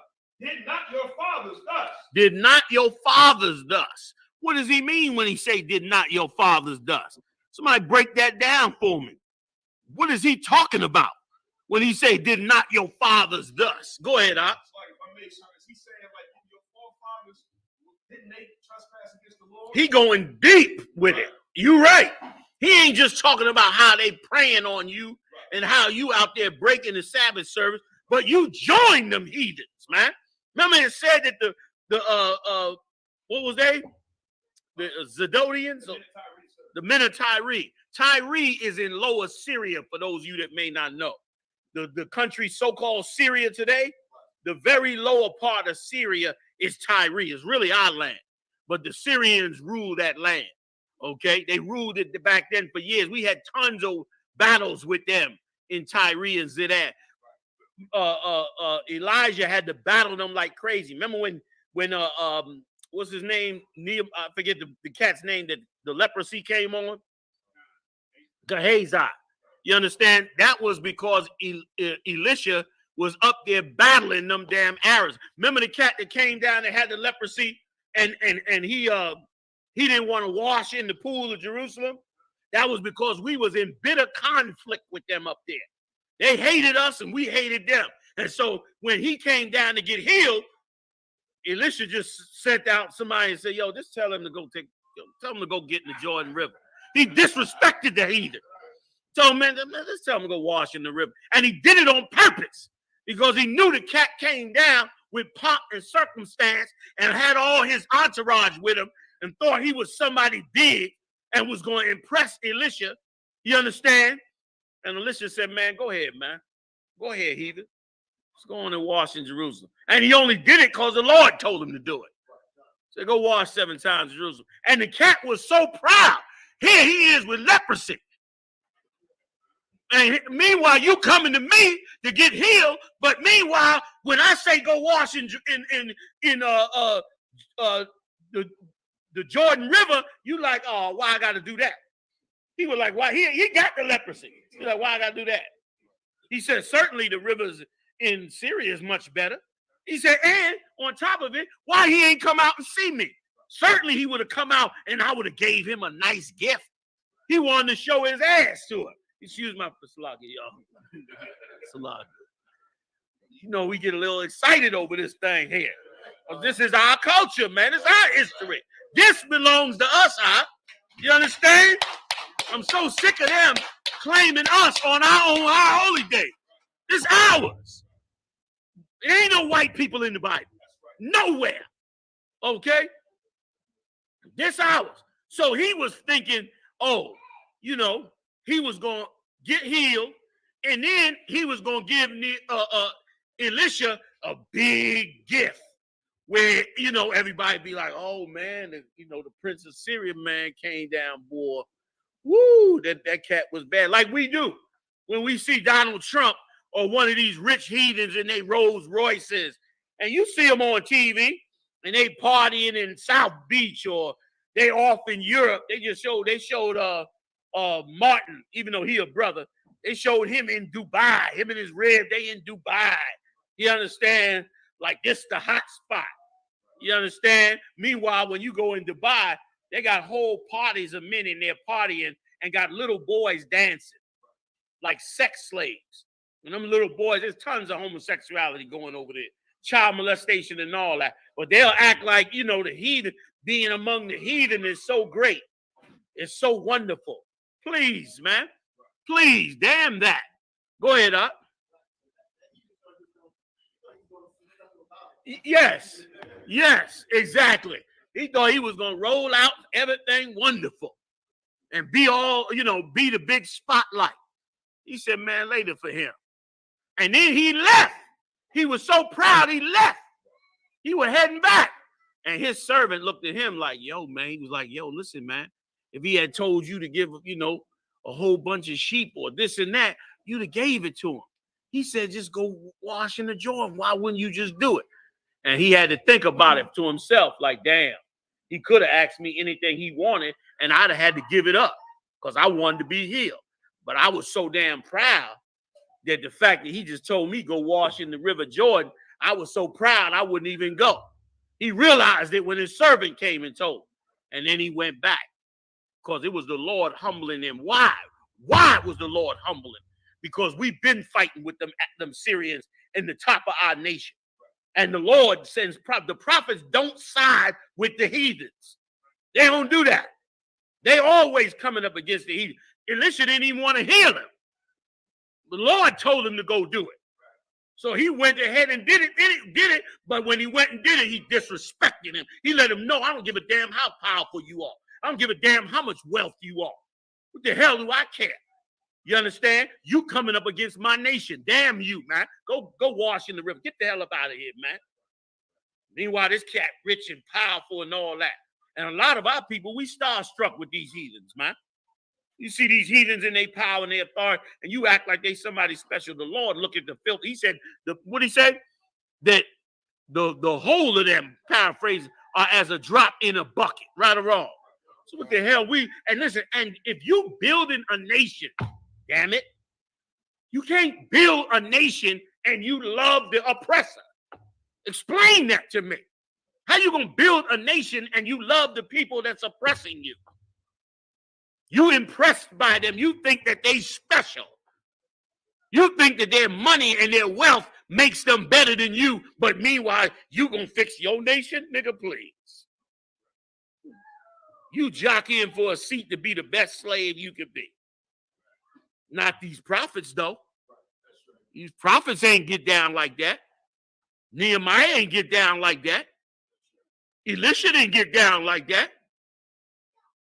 And show you how Gehazi, once again, being old slime ball, saw all that wealth. Ooh, look at that money Gehazi got. All them garments and that gold and all them horses and mules. Look at all that. I can't believe Elisha turning that shit down. What is wrong with him? Go ahead, Katham. Oh. Brother, listen, I ever see his face on the screen, I turn it off immediately. He really coming out now with his whole Arab spirit. He letting it out now. And brother, it's like vomit to me. It's like vomit to me that this heathen get to be glorified above us when he's glorified based on our music. Listen, I don't know if y'all ever saw this tape, but this is what did it for me. I'm scrolling through and I saw a tape where he was coming out of a hotel with his bodyguards. Y'all ever seen that tape? Listen, this tape here, man, broke my heart. He's coming out of a hotel, right? Posh-ass hotel. He got his bodyguards with him, right? And this Jake look all halfway shriveled up. He run up to him, and he start just rapping. Something. And he auditioning for this heathen while the heathen is slowly walking to his car. He in front of the heathen, backing up, just trying to, and so to move and trying to get this heathen to like this music he's saying. And I'm saying to myself, man, that's a prince of the Most High, man. That's what that scripture means when he said, I see princes walking on the ground, you understand, and servants riding on horses. This cat is rich and powerful because of our music, you understand? And I don't know, maybe he did, maybe he didn't, but I ain't heard the words come out his mouth where he say, listen, y'all, I'm nothing. I'm only something because black people got the greatest music in the world. When am I going to hear that come out of his mouth? And why isn't it required by us? That's why I give props to everybody that stood up against Eminem. There's a whole lot of people that didn't like that cat. You understand? And black people brought him in. You understand? Like, because once again, we love a heathen better than us. Let a white boy be able to rap. Oh my God. They be throwing their drawers up on the stage to that piece of garbage. You understand? That's our problem. We don't understand what it takes to fix us. Nehemiah understood what it took. Elijah did. Gehazi went back. There's always an old sellout. There's always somebody ain't strong enough to handle the business. That's what happened when we was coming out of slavery in Egypt. Remember we was coming out in slavery in Egypt when we got out there in the wilderness and we went to war? And that one cat, what did he do? He went and hid them Babylonian garments under his tent along with the gold and the silver. Now, if you read that off the clip, you'll be saying to yourself, wait a minute, man. Joshua a little over the top over here. Why Joshua killed a man, burned his house down, kill his family, kill his cattle, burnt the tent to the ground, dug a hole, and threw it all in the hole and covered it up? You'd be like, well, goddamn, nigga, you just put a little gold on this. Gold gets spent all kind of ways. What you salty about? But he understood. He understood that Saul lost the kingdom over. Right or wrong. Samuel told him, don't touch that stuff. When you kill this bastard, he ain't going to get credit for building the Lord's nation. Destroy all his cattle. Everything he got, including him. Saul didn't do it. The Lord got rid of him. You got to have integrity, man. You got to have integrity not to sell out, you understand, when the time comes for you to stand with the Lord. You got to have enough integrity not to sell your soul out, man. You understand? Not to give your soul up. And that's also why Nehemiah also threw out all the mixed kids. All the kids that had heathen mothers, he threw them the hell out the nation. He got rid of all, ripped their hair off. If they would speak in another language other than Hebrew, he went up in there and ripped the broad's hair off. If she was teaching them Hebrew boys, if she was teaching the water, bro, if she was teaching them Hebrew boys another language, oh, he was done. He went up in there, man, and ripped the broad head off, made her bald and bleed. Cut her damn nails up, man, dogged her. He dogged her out, made her look like a crackhead. Oh, you gonna teach black boys how to speak Chinese today? If a black woman was on YouTube right now teaching little black boys how to speak Chinese, she would be praised. She'd probably make a ton of money, probably be a ton of hits. Be like, oh my God, she can speak Chinese. She teaching black boys Chinese. Ain't it wonderful? They could be international. They could be interpreters. They could be this. They could be that. They could be dead by the hand of the Most High power, because he don't give a damn about that. Nehemiah didn't give a damn about it. He went and ripped the broad's hair off. It's in the book. I ain't going to it because we ain't got enough time. Y'all get me started. You know what's going to happen. We'll be here all night. Y'all be charging me tomorrow. Like that General Yanni don't never shut up. Nigga went on all night. You had to get the kids home, man. Y'all be in there calling General Muhammad, man. See, the fight started because General Muhammad had him in there. That's why we got in an argument on the way home. You know what I mean? Everybody was tired and drunk. I'm going to get it in. We're going to get a little bit more and keep pushing. Like, this is what we supposed to know. This is why we go out in them woods. We got to go out in them woods and say, what's good for us? What's our identity? Not go out in them woods and say, y'all got to stop blaming the white man. And I don't care what a nation is, as long as I make money off of them. Oh, Uncle Tom's slime ball leaders. That's why it's so easy to make our sons faggots. It's easy to make them that way. Why? Because you ain't got no boundaries. You ain't got no rules to the game. You ain't got no set of values that you got to stand with that can't be crossed. You understand? And how you get them back? By having the rules and laws and statutes the Lord gave us. That's how we get it back. And to be insolent about allowing heathens to have our identity and culture, man. Give me a little bit more. I got a couple more. I'm going to let y'all go. Go ahead. Verse 18. Did not your fathers thus, and did not our God bring all this evil upon us? This evil came on us for breaking the Lord's law. And what caused us to break the Lord's law? Loving the heathen. That's what they was doing here. They making money off of the heathen. They making deals with the heathen. Here's how it's working. The heathens bringing all their goods to Jerusalem on the Sabbath. They bringing it in the gates of Jerusalem on the Sabbath. And these Uncle Tom niggas is taking the goods and reselling it to black people, to Latino people, to Native Indian people, and making a ton of money. What that sound like to you? Sound like weed? Sound like we ain't the ones making the weed. Well, we might have a little weed garden or a little weed operation for about a week. So the neighbors all smell it and get you locked the hell up. But you ain't got no weed to smoke out all of the black community, the whole goddamn community. And Baltimore, oh my God. Baltimore is smoked out. I don't know how a nigga could smoke anymore than he's smoking in Baltimore. I think they got the patent on getting high in B-more. I mean, B-more is smoking like they was 15 years ago. I come back 15 years later, B-more, they getting high like, yeah, General Yana, fuck that shit you doing. We toking just like we was toking 15 years ago. I could not believe it when I got out there. So, Paul, y'all, it ain't nothing changed. You done pull all the warriors out of the city and everybody else smoked out. I pray the Lord bring more brothers up out of there, man. You know, man, and sisters and shit. You know, man. Like, them bones gonna live, though, because we understand demons. And them demons gonna be put down. Come on, give me a little bit more. Yet ye bring more wrath upon Israel. You see what he said? You bring more wrath upon Israel. What we do on these corners is to stop the wrath of the Lord on Israel. You go down there to Lexington Market and see all our people smoked out. That's the wrath of the Lord. Does not the scripture say they sit at the head of the streets as a bull in the net? Does not the scripture say, thou shalt not let a witch live? When witches is prospering in this kingdom. And now you done brought the Afghanistanians in. Now, forget about it. More heroin and dope. And listen, they ain't setting them up in the suburbs. Ain't no smoke shop. We was up in the suburbs the other night, wasn't we? We riding through the suburbs. Did y'all see a smoke shop up there? Not one. I saw manicured lawns.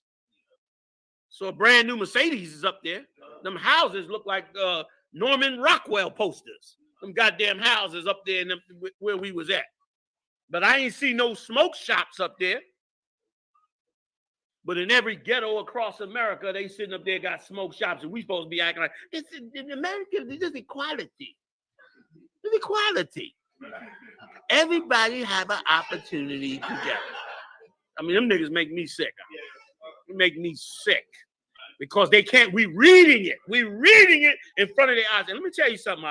That's why what we doing is spiritual, because it's going to force them into these scriptures. They arguing about the whole, are we Jews? Are we not? Kanye West coming out with it. That's all the demonic fight going on in the fourth dimension. What's going on right now in the fourth dimension is those spirits of Satan fighting against the angels of the Lord.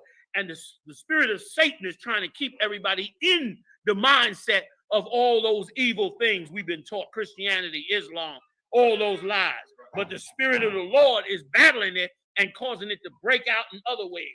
That's why Kanye West spilt that out the way he did. Then he came back and retracted it, right? came back and said, that ain't what he really meant. This is exactly what he meant. Because it's what the Lord wanted him to say. And that's why it came out. And it should have came out. And it was proof that you cannot come out with it without them working against you. You can come out and say damn near anything. What's that singer that got up on the stage and said he want to have sex with your, or urinate on your children, or sex with your children? What's that old black singer? Is that's his name? Right, a horrible human being. Got up on stage before the world and said he wanted to have sex with your children. Give me the quote right. Get me the right. What was? He said something like he wanted to have sex with your children or urinate on your children. It was some old horrible, horrible thing that he said. And guess what? Not an ounce of backlash. Nothing. Nothing. Not a reprimand, not a canceled show. Nothing. Nothing. Kanye West say he a Jew. Shut him down on all social media. Nick Cannon say he's a Jew. Shut him down on all social media. Brother, our identity is the most precious thing we could hold on to. Our culture is precious. Nehemiah knew it, and when we came out of that Persian Empire, he fought like hell. You go back and read this chapter, that Feast of Tabernacles, he fought like hell to make sure we had our culture, man. And I'm going to fight like hell, too. I ain't never compromised, brother. You can forget that. If I was going to compromise, it happened years ago. I don't give a damn. I ain't never compromised. Listen, and the Lord going to prove us outright. Them heathens ain't going to outlast the children of Israel, man. Ain't no way they're going to be able to do that. You got the quote? Who got it? Go ahead, Doc. F your kid. Damn. On stage. Go ahead. Give me more. He says, meanwhile, fellow allegedly gay rapper Kid Cudi recently penned a tribute to Nas X for being unapologetically gay. So F your kids means to be unapologetically gay. Now you know why the Lord said to put them to death. And not now. Don't nobody go do it. But in that day, we're going to, just like Nehemiah did, we're going to clean this nation up. All right? We're going to clean this nation up. And it's going to be beautiful, man. Like, our people are going to be, you think we're amazing now. And we damn amazing right now. We're pretty damn amazing as a people. But could you imagine in our righteousness and power without Esau over us? We're going to be something to behold before the Lord. You know what I mean? Let me tell you something. In the future, we're going to be so wise, so right with the Lord, so serious about our beliefs that they not even going to be able to, they ain't going to know how to even approach us as a people. Like, you see how them wealthy, rich white people are? People don't even approach them because they think they're so powerful and wise and intelligent. It's going to be 10 times more when it comes to us. They ain't even going to want to approach you, man. The Lord said he's going to make the daughters of Zion like palaces. You know what that means? You ever see a palace, a real palace in person? A real palace in person, brother, is something to behold. Wait till we all go over to England, brother. Wait a minute. Of course you've seen a palace before. Haven't you, I'm talking to the brother behind. No, that's not a palace. That's not a palace. I mean, they got a few palaces in the States, but wait till we go overseas. You're going to see some palaces, brother, from 10 miles out and be like, oh, my God, the hell is that? Well, that's how he going to make us look. Because we're going to take everything from these heathens they took from us. We're going to take every bit of it back. Let's go. What verse you at? Verse 17, it's like verse 18, sir. Go ahead. Yet ye bring more wrath upon Israel by profaning the Sabbath. Go ahead. And it came to pass that when the gates of Jerusalem began to be dark before the Sabbath, I commanded that the gates should be shut. You hear what he did? Do you want to serve the Lord and deliver the children of Israel? You're going to shut down niggas' businesses. You're going to shut down Black and Latino people's businesses that are against the Lord. The crab shack got to go. The lobster fest is over. The pork rinds is on hold forever. You're going to shut down their businesses. Like that, black people, you playing with being successful as a people. What we got to do for black people? Well, we got to invest in businesses and get cryptocurrency and get this and that and do all this. Please, please. You ain't going to do nothing but lie to yourself until the landlord knock on the door and say you 3 months behind in the rent. That's what you're going to do. Because you didn't do what the Lord said to do. You know what I mean? He did it. Go ahead. And charged that they should not be open till after the Sabbath. Man, that was a hell of a decree. All those black people and Latino people who was making money in that gate lost their money. Businesses shut down. Commerce and trade got destroyed. Go ahead. And some of my servants set I at the gates, that there should no burden be brought in on the Sabbath day. You want to fix black people? Go get an army. You need an army. Go ahead, Q. They try to charge us, the fake ones try to charge us for doing good on the Sabbath. You understand? We out teaching, hey, like we ain't supposed to get out of bed and do nothing. Meanwhile, the general population is out selling, buying and selling, but they ain't telling them that they need to come in here and do this work. Exactly. Like they could care less about that, but they want you to get the hell up off that corner. You messing up all the business. Nehemiah had an army. He said he took them soldiers down there and said, man, shut the goddamn gate. Shut it before the sun go down. And put a watch on that gate. Make sure that no heathen. Read it. He's going to tell it to you himself. Verse 20. So the merchants and sellers of all kinds were of where lodged without Jerusalem once or twice. They was mad as hell. Because these shut down all of their wealth and commerce coming in there. And that's exactly what's supposed to happen among us. Niggas talking about we need to work together with the other nations so we can have better business and commerce and better, buying and selling. Negro, please. America only buys China's garbage because China buying everything America's selling them. They ain't buying Chinese. Everything come out of Chinese break in 3 days. So ain't nobody buying Chinese goods because they like them. We buying Chinese goods because China buying what they got. But in this case, like it always is with us, the heathens are making money off of us, and we ain't getting nothing off of them heathens. How the hell the Arabs gonna have chicken joints in the ghetto and there's no fun going to black people for they suffering? Your chicken joint open at 3 o'clock in the morning, our sons and daughters on drugs from your drugs. And meanwhile, our sons and daughters falling down in the street and you making money off of us. Don't nobody else do that but us because we don't have our identity and we got stupid black leaders. That's the real reality. I'm sorry. Don't never come to my class unless you want it real and raw because my class nobody likes me. I'm telling you right now. Nobody likes me. Nobody likes my class. Don't nobody like me. They want me to be nicer. This is me nicer. Don't let me get mean on it. This is the nice side. Damn that. You know what I mean? Like the truth is, we got to strengthen us and not them. Give me some more, a little bit more. Verse 21. Then I testified against them and said unto them, why lodge ye about the wall? If ye do so again, I will lay hands on you. You hear that? Nehemiah was a badass dude. Go ahead, Q. And when you think about the Christian church and when they say they want to testify, you understand, they want to testify about God, gain this godliness.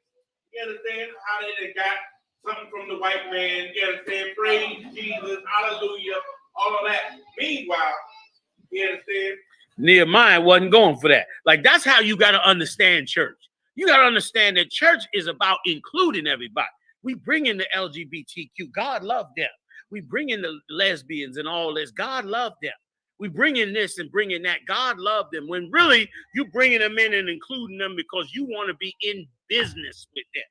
This is about making money and making people happy. That ain't about serving God. It's not how you serve God.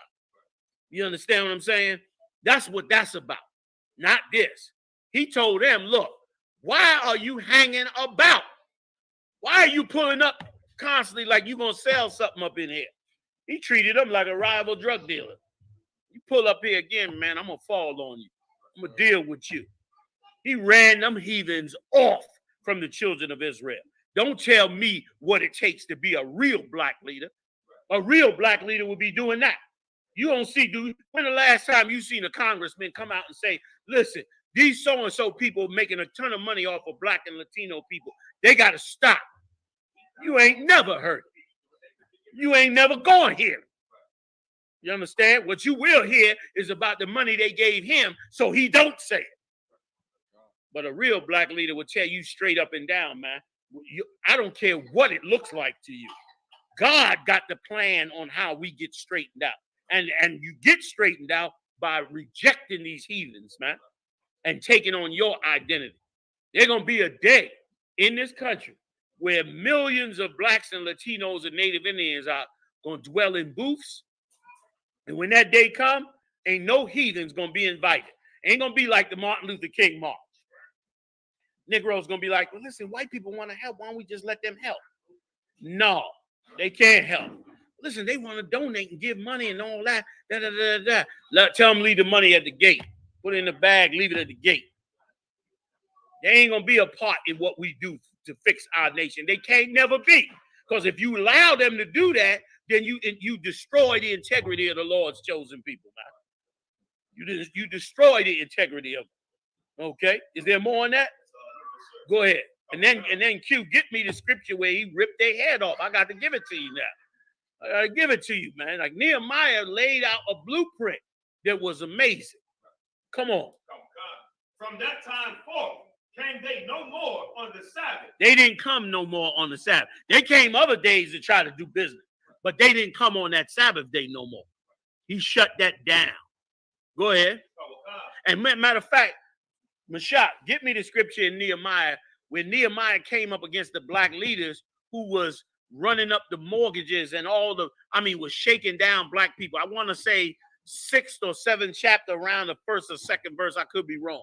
Somebody find that also. I'm telling you, Nehemiah laid out exactly what you got to do to fix a nation. Go ahead, tell them where you at. Oh, God, sir. Verse 25. And I contended with them and cursed them and smote certain of them and plucked off their hair. There it is. You found it. But go up above it. Oh, wait a minute. Is that the part where he did it to the ones on the wall? Or did you jump to another part? This is verse 25, the same chapter. So you jump down to 25, go up to like 23, where he said they would break it down to why he was doing it. Oh, God, sir. Verse 23. In those days also saw I Jews that had married wives of Ashdod. And let me explain something to you. When you're reading about this, remember they just came out of the Persian captivity.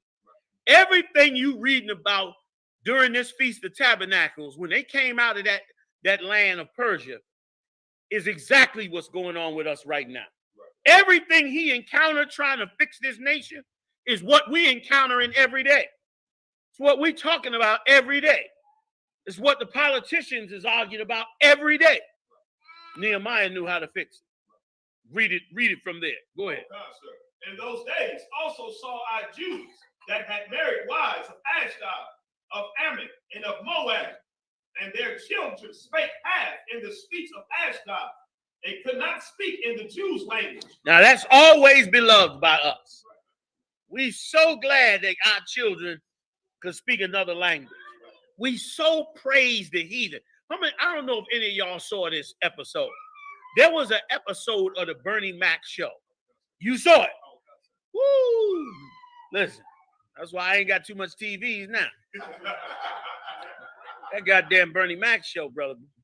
Bernie Mac did a show where he brought his family over to an Oriental family's house. And the Oriental child was full of linguisticness and answering questions, and his child didn't, and he was like a sucker. He was damn near ready to turn on the children he had because they wasn't as good as these so-called heathens children. Brother, that is our problem. And brother, it's similar to what Nehemiah is going through right here. Read that part out again. Oh, God, sir. Like, this is our life. You think it's cool to be interracial. It's hell for brothers and sisters that's part of interracial, who born with a heathen parent. It's hell for them growing up. I grew up with a ton of them, man. They caught hell growing up.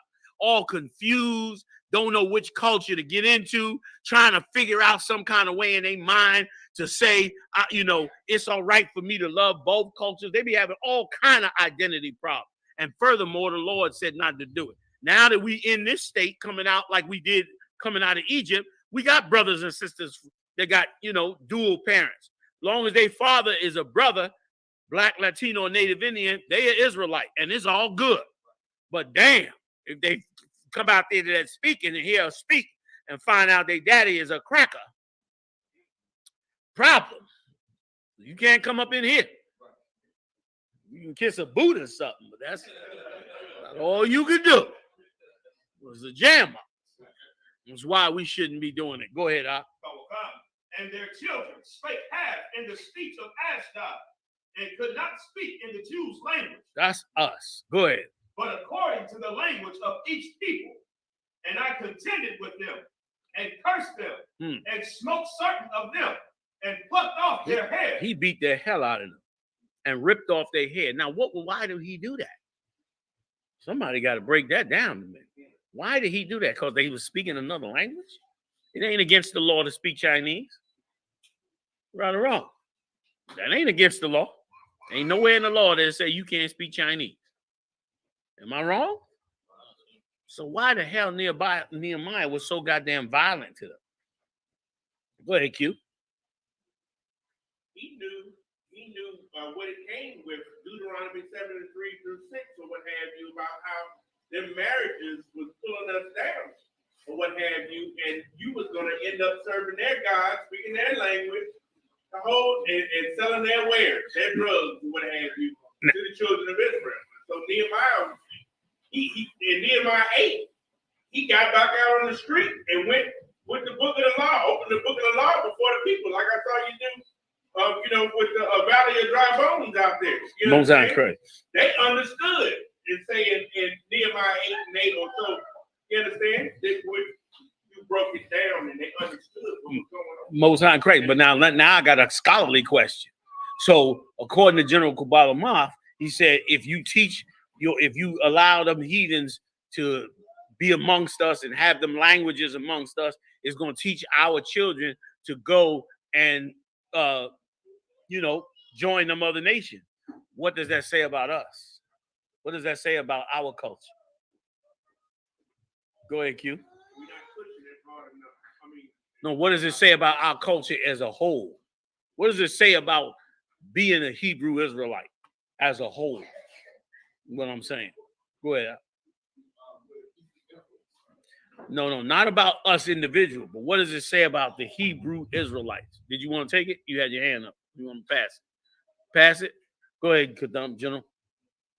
Yes, go ahead. Would it be that we would look at their culture better than ours? Give me some more. Walk me down the road. Take me right there. What should be in your mind when you read that? What should be in your mind when you read that? David understood that. What should be in your mind? I'm giving it to you damn near now. Go ahead.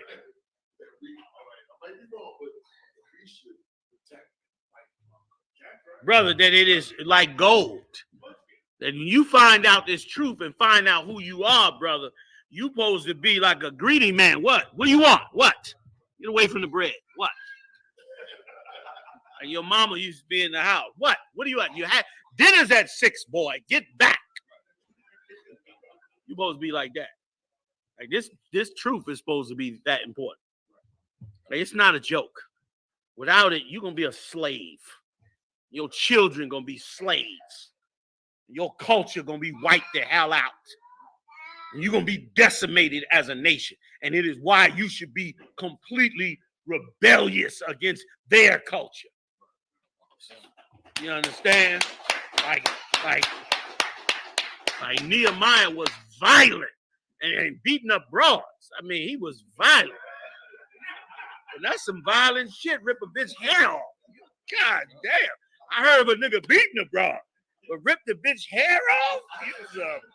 You was a monster. You know what I'm saying? You are a monster. He out there. This is the Bible we read. You a goddamn monster. So lock it, fam. It's still charging though. If it matters, go ahead. You can put it back up there. Go ahead, Q. No, not yet. I got a little bit more. I'm gonna walk it down. Then what other part did I have? I have one more part I think in there. I'm gonna see. I might bring one last part and then we done. We can get up out of here. Y'all ain't getting me charged. Go ahead. I'll hold it. I'm gonna let you get it. All right. Finish up with this. Like, well, let me just cap it off with this. Our culture is everything. This is who makes us who we are. You understand what I'm saying? We better hold on to it. We better hold on to it. We better gather it. We better make it special. Right. Keeping these feasts and these high holy days. This was Nehemiah had to do. When we was out in that woods, you understand? That's what we had to think about. How we gonna help the brothers? How we gonna wake them up? What all the heathens was doing to us? Look at how they doping everybody up down there on Lexington Market. Look at how they building skyscrapers and new condos all over Baltimore while our people die. And in every city across this country. You understand? Look how the brothers are struggling but holding the fight up. What can we do for them? What can we do to see this nation come up? Nehemiah had an army, man. You know what I mean? He got to the business of the Most High. And brother, that's what the business of the Most High is how do you manage and keep these heathens out from among the 12 lost tribes of the children of Israel so that they can prosper? You understand? Don't tell me about, you got to invest in Bitcoin. I don't give a F about no goddamn Bitcoin until my people got free. What the hell do I care about that for? I mean, ain't nothing wrong with Bitcoin for all you Bitcoin lovers. You know what I'm saying? Go on and do your Bitcoin. For me, I could care less about it because I know that we are in captivity. You understand? Ain't nothing wrong with investing in all that. You understand? Y'all go on and get counsel when you get broke, but we're gonna keep it pushing. I love you. You know what I'm saying? Make sure you pay your tithes before you invest. I don't want to hear you ain't paid your tithes and you done lost all your money in Bitcoin. Some white man in Manhattan sitting back having a good time off your Bitcoin money. Meanwhile, I ain't got no tithes to pay nobody nothing. I better not hear that. I'm gonna be mad as hell. Come on, fam. We got a nation to build. Was that it on that? Come on, finish it for me. Let Kubal back in. And made them swear by God. Made them swear by the Most High. Go ahead. Saying, ye shall not give your daughters unto their sons, nor take their daughters unto your sons. That's how serious our culture is. That's how serious our identity is, man. Our culture is coming up out of the fourth dimension. You ain't create all this. Look at these garments and all this. Y'all ain't create this. The Lord put it in to bring it back because you repented to the Most High. And that's precious to us, man. It should be. It should be very precious to us because without it, they will turn our sons and daughters away. Come on with it. Go ahead. Or for yourselves. Come on. Did not Solomon, king of Israel, sin by these things? He had all them wives that was heathen and dragged him off the game. Come on. Yet among many nations was there no king like him, who was beloved of his God, and God made him king over all Israel. Nevertheless, even him did outlandish women cause to sin. Did them heathens in their way of life cause him to sin? Go ahead, Q. What you want to pull? Was that it? That was it out? Yes, sir. Come on, pull it. Nehemiah 2 and 11. So I came to Jerusalem and was there 3 days. And I arose in the night, and some few men with me. Neither told I any man what my power had put in my heart to do at Jerusalem. You see how wise he was?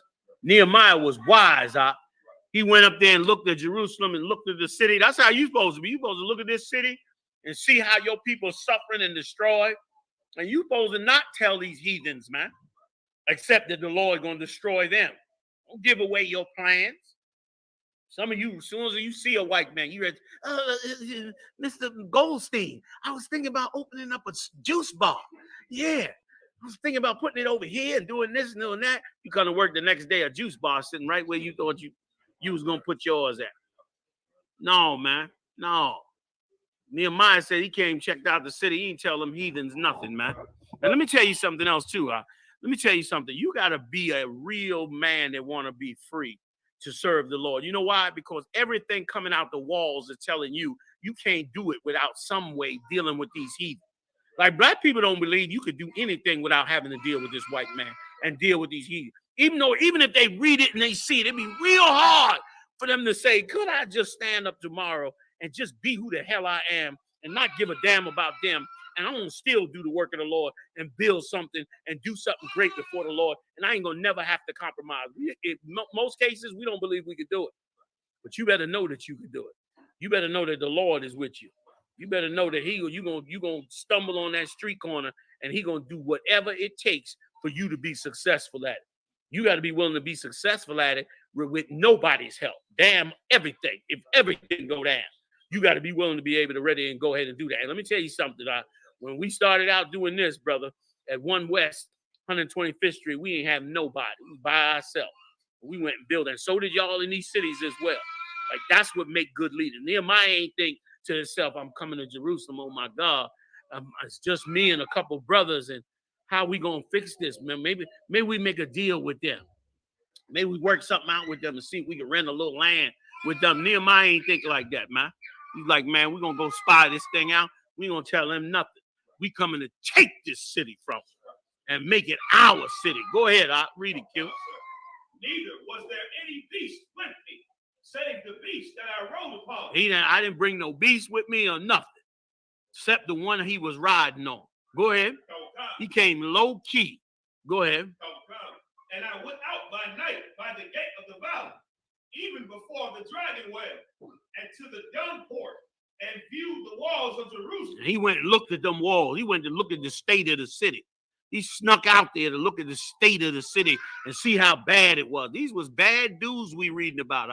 We reading about them thousands of years later because they had a real free mind, a real open mind to serve the Most High, and they didn't care what it took, and they were fearless in their work to do it. Go ahead. Which were broken down. Which were what? Which were broken down. He saw how destroyed it is, and it's the same today. Instead of a wall, it's crack, pills. You know, I don't even know all the new names. You know what I mean? Syrup and all this other stuff. You understand? Like, that's what you seeing in these cities. And you got to spy it out. You got to spy it out. You understand? Back of your mind should be, we getting homeless shelters, man. You know, I don't know where it's coming from, but we getting them. You understand? Back of your mind, we're going to set up our own rehab center. We got to get a grant. We got to work all that out. Some nigga got a building somewhere he trying to hold on to make a church or some other stupid nonsense. We going to see him and find him, and we going to use his building. You understand? Like, you got to have that mindset to pioneer the work of the Most High. You understand? You got to go at that thing like that. It's precious. You know what I mean? When you was in the street, man, when we was in the street, brother, getting the bag, you didn't care who you had to take out or do what. You didn't care. What did it take to get it done? It was going to get done. Same in this truth. Of course, you ain't going to break no laws. You're going to do it righteously, but you're going to get it done. You understand? Because it's that important to us. That's why Nehemiah was so violent and ripping them broads' hair off, because he knew how important that thing was. Our identity in serving Christ is everything for us. Because otherwise, we might as well just go on and be slaves for the next 400, 800, or whatever it is. Do you know right now, big shout out to our Latino tribe. They just surpassed the Judite and Benjamite tribes. They are the #1 ethnic group in America now. They done outdid the other tribes. You understand? Like, that's how you get down. You know what I'm saying? Like, they getting down. We got to all get down. Every tribe got to get down and push to bring this nation back to where it's supposed to be. You know what I'm saying? Give me some more. Get you out of here real quick. And the gates thereof were consumed with fire. And they were burnt down. Gates was burnt down. And I've been over there to Jerusalem in Israel, and I saw that old city. That was a beautiful city, man. Jerusalem, the city of David, sat up on a hill, man, and the city is cascading down off of the mountain. It's like cascading down. beautiful city, man, sitting in the middle of like a tannish stone. Beautiful. The pictures don't do it no real justice. If you real far off and you looking at that city, you could see how that city was like, you know, like the bomb back in the day. You could see that was the happening zone. You know what I'm saying? Back in the day, everything on the outside wasn't like being in that city. And walking through them streets, the streets were real narrow. Walking through them streets, man, and seeing the whole old city. I mean, it's filled with heathens now. You go over there now. Every religion you ever heard of on earth is in Jerusalem right now. Believe it or not. I don't even care if it got nothing to do with the Bible or anything. Every religion got a temple over there in Jerusalem. Crazy religions you never even heard of that has got temples over there in Jerusalem. They all up in that joint. Everybody done bought them, got them a little corner or little stone or a little building. And the reason they all got it is the same reason. If you say you got a temple in Jerusalem, you can get people to give you money from all over the world because they think that's the Holy Land. It is the Holy Land. And they know it's the Holy Land. So every heathen in religion, because Jerusalem ain't cleansed, is got their little pocket, their little money maker. You go down there, man, they got the Church of the Annunciation, where supposedly they had the crypt of Jesus. And they got like a little crypt, and they got oil in the crypt, and they got a little fire burning and all that. And you come down there, get them niggas some money. They send you back, send your silly ass back to wherever the hell you came from. They got one place in there where they got some old big old stone. This was the stone that, you know, that they roll back or some bullshit they run down on you. And you see the people in there coming from all over the world. They wiping and rubbing the stone and kissing the stone. And oh my God, and Jesus. The priest sitting up in there, please donate, please donate. Niggas sit back, probably got roses in the backyard. With so much heathen coming through there. Oh, every religion make them a little piece of our land. It's a big money-making hustle with all that tourism and all that going through there, man. You know what I mean? But it's going to get cleansed out. But it's a beautiful city, man. It's an amazing, amazing city. It's, you know, it's foul as hell because of the heathen now. But I can see how it was the bomb. I can see how they was partying in there, jamming. And you could probably hear it because it's sitting high. So you can hear all the partying and everything that went on all around. You know what I'm saying? It was, forget about it, man. Like, we the greatest people on earth. Only because the Lord put our name on us. So everything we do and build and establish is the best in the planet. You understand? So Jerusalem gonna be just the same daggone way. That ain't even a question. Come on.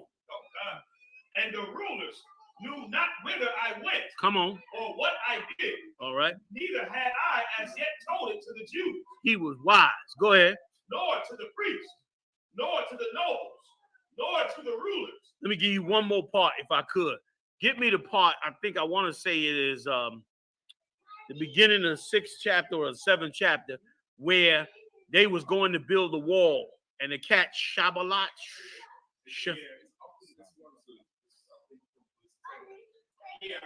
Is that it there? Give me that. This the last one, y'all. No, y'all ready? Throw a shoe at me. We're gonna get up out of here. Because let me tell you something. I gotta give you this part. Because this part, once again, all this is spiritual, man. This is spiritual. The Lord is bringing this nation back. He gonna do it anyway. Like the Kanye West is gonna bust it out their mouth anyway. Whether we didn't do nothing to make him, we pay him. We ain't extort him. We ain't strong arm. We ain't do none of that.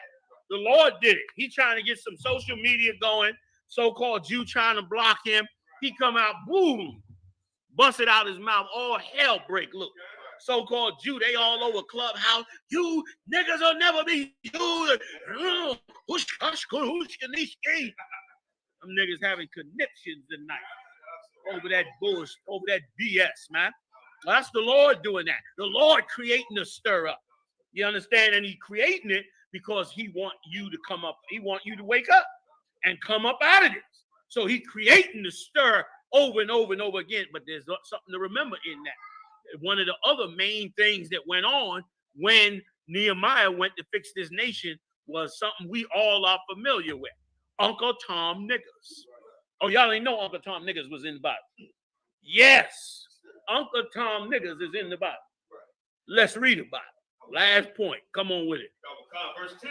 And remember now, all this going on while he's sitting up there trying to get everybody, him and Ezra and Baruch and them, trying to get everybody to hold the Feast of Tabernacles. All this nonsense is going on. And I ain't even read the part where it said that, did I get the part where the black leaders was extorting them? And they said, we mortgaged our houses and all that.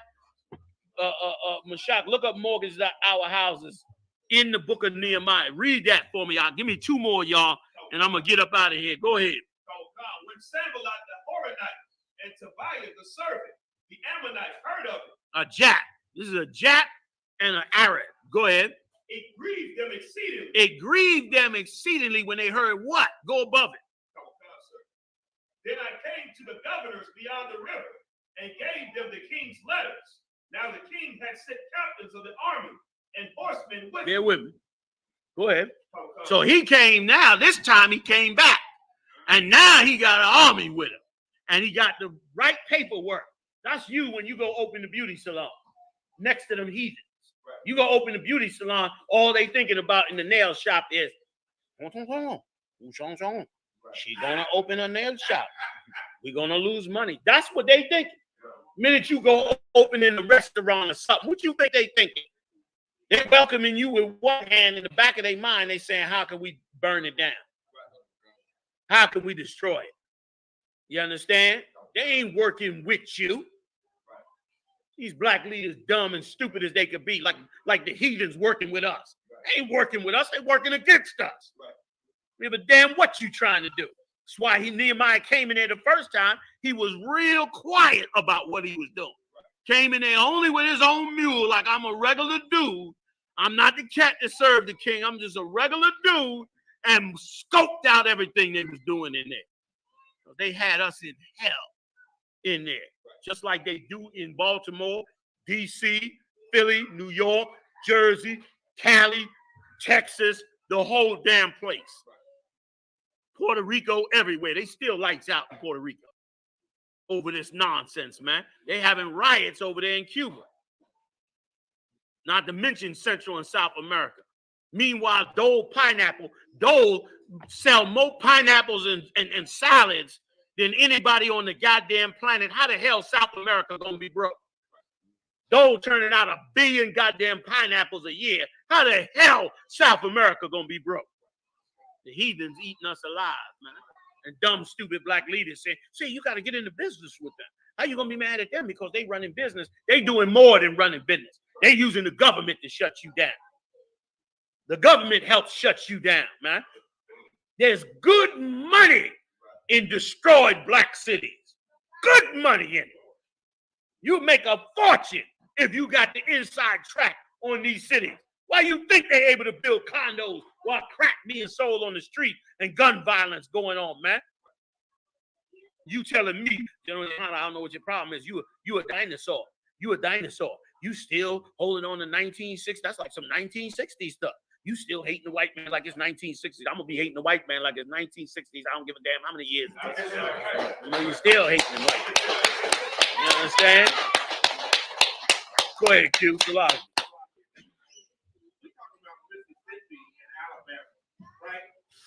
If a devil decides to steal the lunch money, the damn food stamps and welfare money in Baltimore, what can he possibly do to, you understand, destroy this? What he's stealing that we don't know? Right. That's what I'm saying. I mean, like, this place right here, they could be doing the same goddamn thing. Ray Farley ain't being spoken out at all about how he was robbing.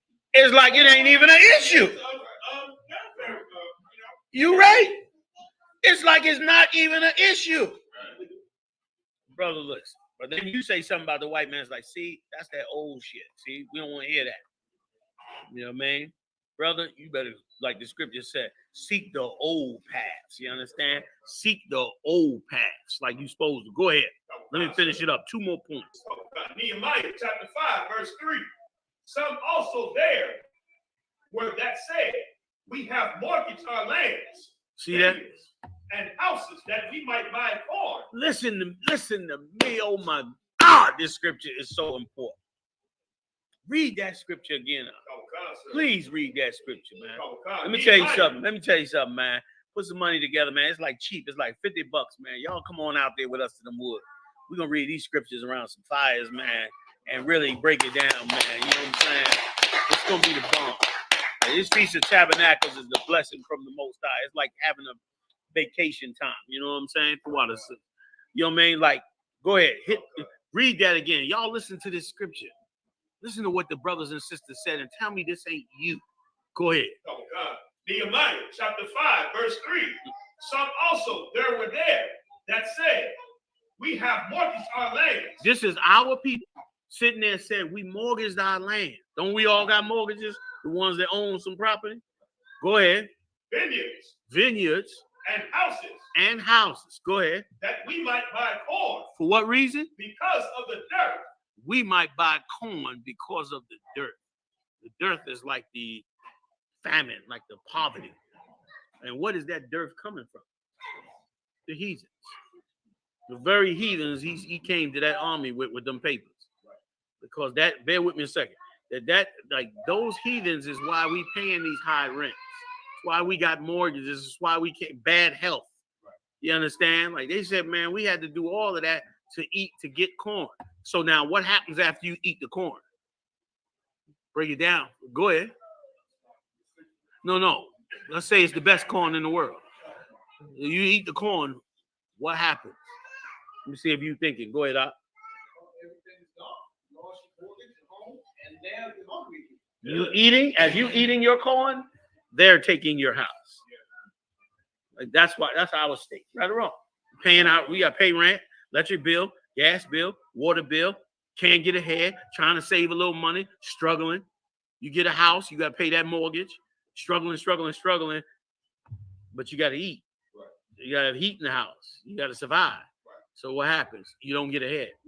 That's what they do to us. You reading it right here.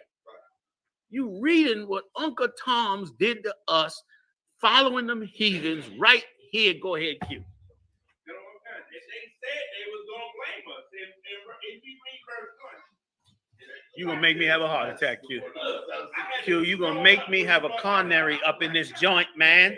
Read it, y'all. Salakia. Anybody gotta go? Y'all just go and just walk out on our hands. Because this is insane. I'm finna eat that food in about 2 seconds, regardless of whether we finish this class or not. Come on. 2 more points. We gonna end this class and get a drink, please. Read Q scripture. This is crazy.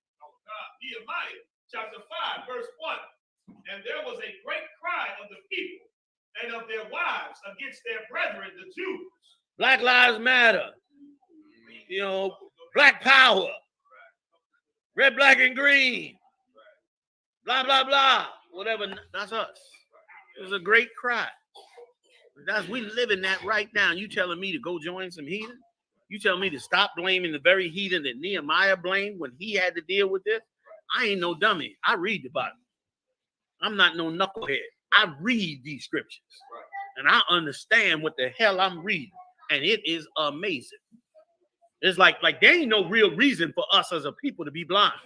There's no reason for us to be blind. The whole reason we blind on everything that's going on is because we ain't studied these scriptures and we ain't listened to the prophets of the Lord. You never thought a nigga could tell you anything. That's your problem. That's your problem right there. Because, brother, we reading our life right there during the Feast of Tabernacles. Like listen, it's 2,000 years since that took place. We in the Feast of Tabernacles 2,000 years like Nehemiah, and guess what? We going through the exact same thing he went through. Come on, let me finish it, y'all. Y'all gonna throw something at me. Come on. Finish this up. I know. Come on. That said, we are sons and our daughters are many. Therefore, we take up corn for them that we may eat and live. And they say they what? They're many. What? How's it look every time you go to a major city? We all piled up on one another. We many. That's why you need a dollar store. That's what they saying. That's the dollar store. We are many, and we have to buy corn. So we got to feed all these people. So we got to sell everything to get the money up to feed all these people. That's us. Go ahead. Some also there were that said, we have mortgaged our land, vineyards and houses, that we might buy corn because of the dirt. Okay, stop right there. Last scripture. Give me when the cat got angry when he came back. That's Shabbalat cat. Last one. I promise. Ain't going to no more. Come on. Nehemiah chapter 6, verse 5. Listen to this good. Then sent Sanballat his servant unto me in like manner, the fifth time with an open letter in his hand, wherein was written, it is reported among the heathen, and Gashmu said it, that thou and the Jews think to rebel. You see that? You see that? Now remember, Nehemiah is back building the walls. He building Jerusalem back. He changing the economy back. He freeing black people from the oppression of other leaders and from the businesses that's robbing them. That's what went on in Ferguson. Ferguson, they was robbing them black people. The FBI came in and studied it and said, listen, they running this place like a plantation. That's what the FBI said. Running up tickets and charging people with crimes and then hitting levies on them, you know, interest and all that on them, and then locking them up, taking their houses, getting them thrown out their apartments. That's what they were doing, and they're doing it all over the country in a ton of small towns filled with black people in poverty. And Nehemiah had to deal with that, man. Go ahead, read it again. And listen, and when you come to fix them, when you come to get black people straightened out, when you get them off drugs and all that, they think you're going to rebel. They think you're going to start a war. That's what Pharaoh said about us in Egypt, did he not? Pharaoh came back and said that they too many of them. If a war break out, they're going to side with the enemy against us. Isn't that what he said? That's the same thing Nehemiah had to deal with. Nehemiah said, look, these heathens said, look, if you let them get up, you understand, they might seek to rebel against us. They might destroy our businesses.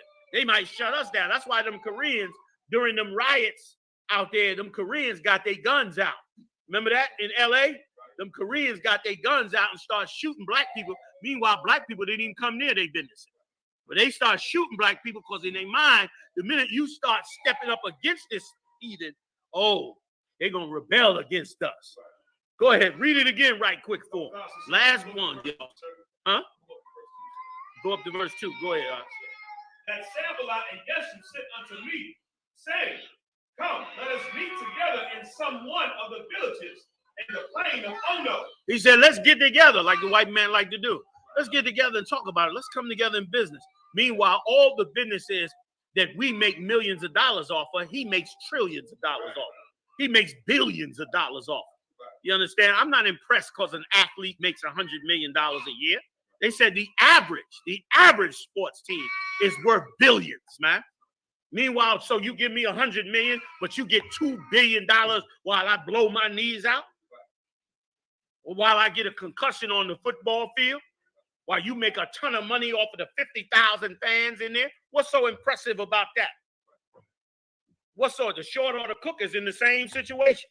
He made $5, $7 an hour, and he got to breathe up the smoke and the grease, and he got to destroy himself as well.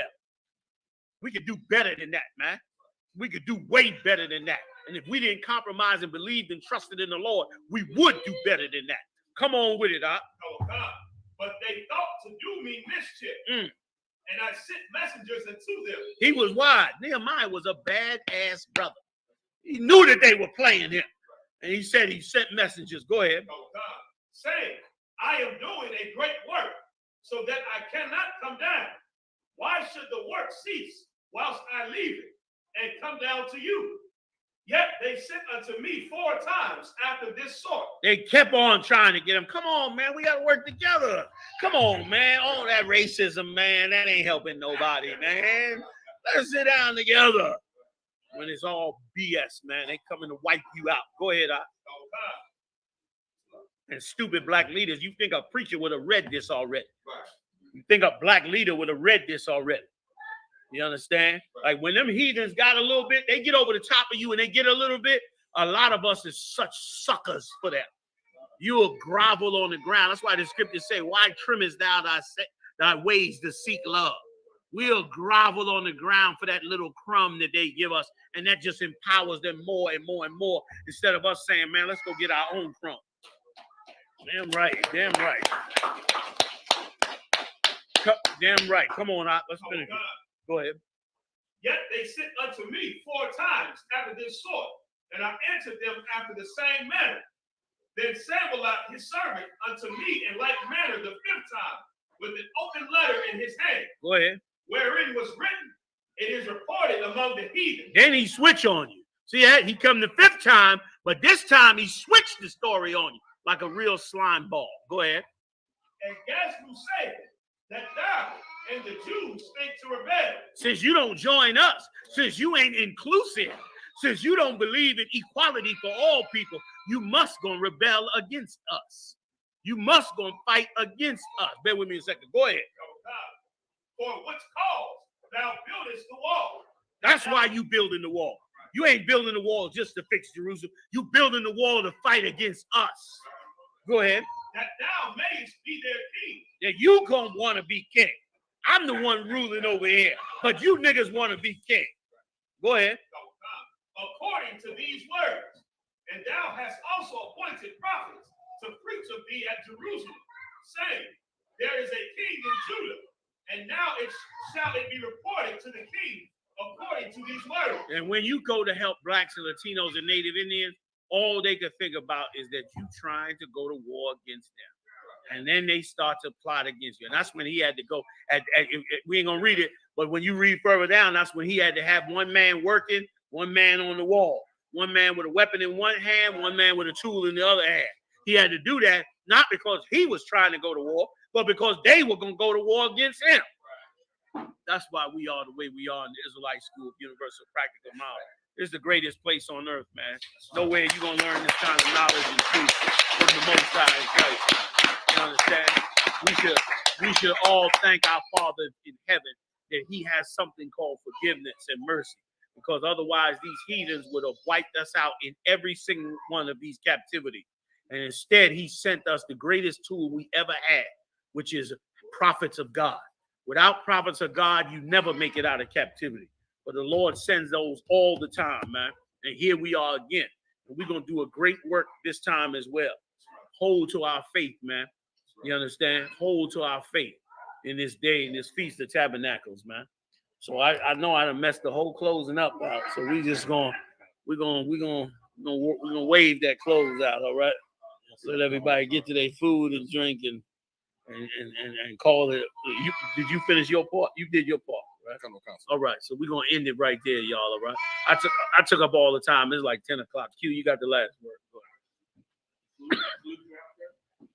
Yeah, we can do that. Come on. Allah Panya, Barak. Yahweh Hashem Yahweh Shabrak Yahweh Hashem Yahweh Shabrak Thumb.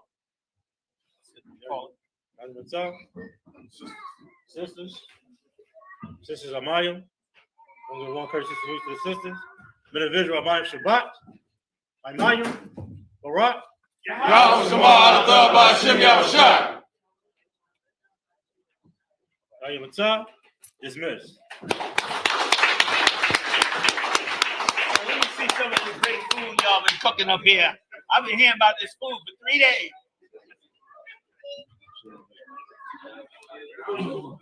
The water gel for class.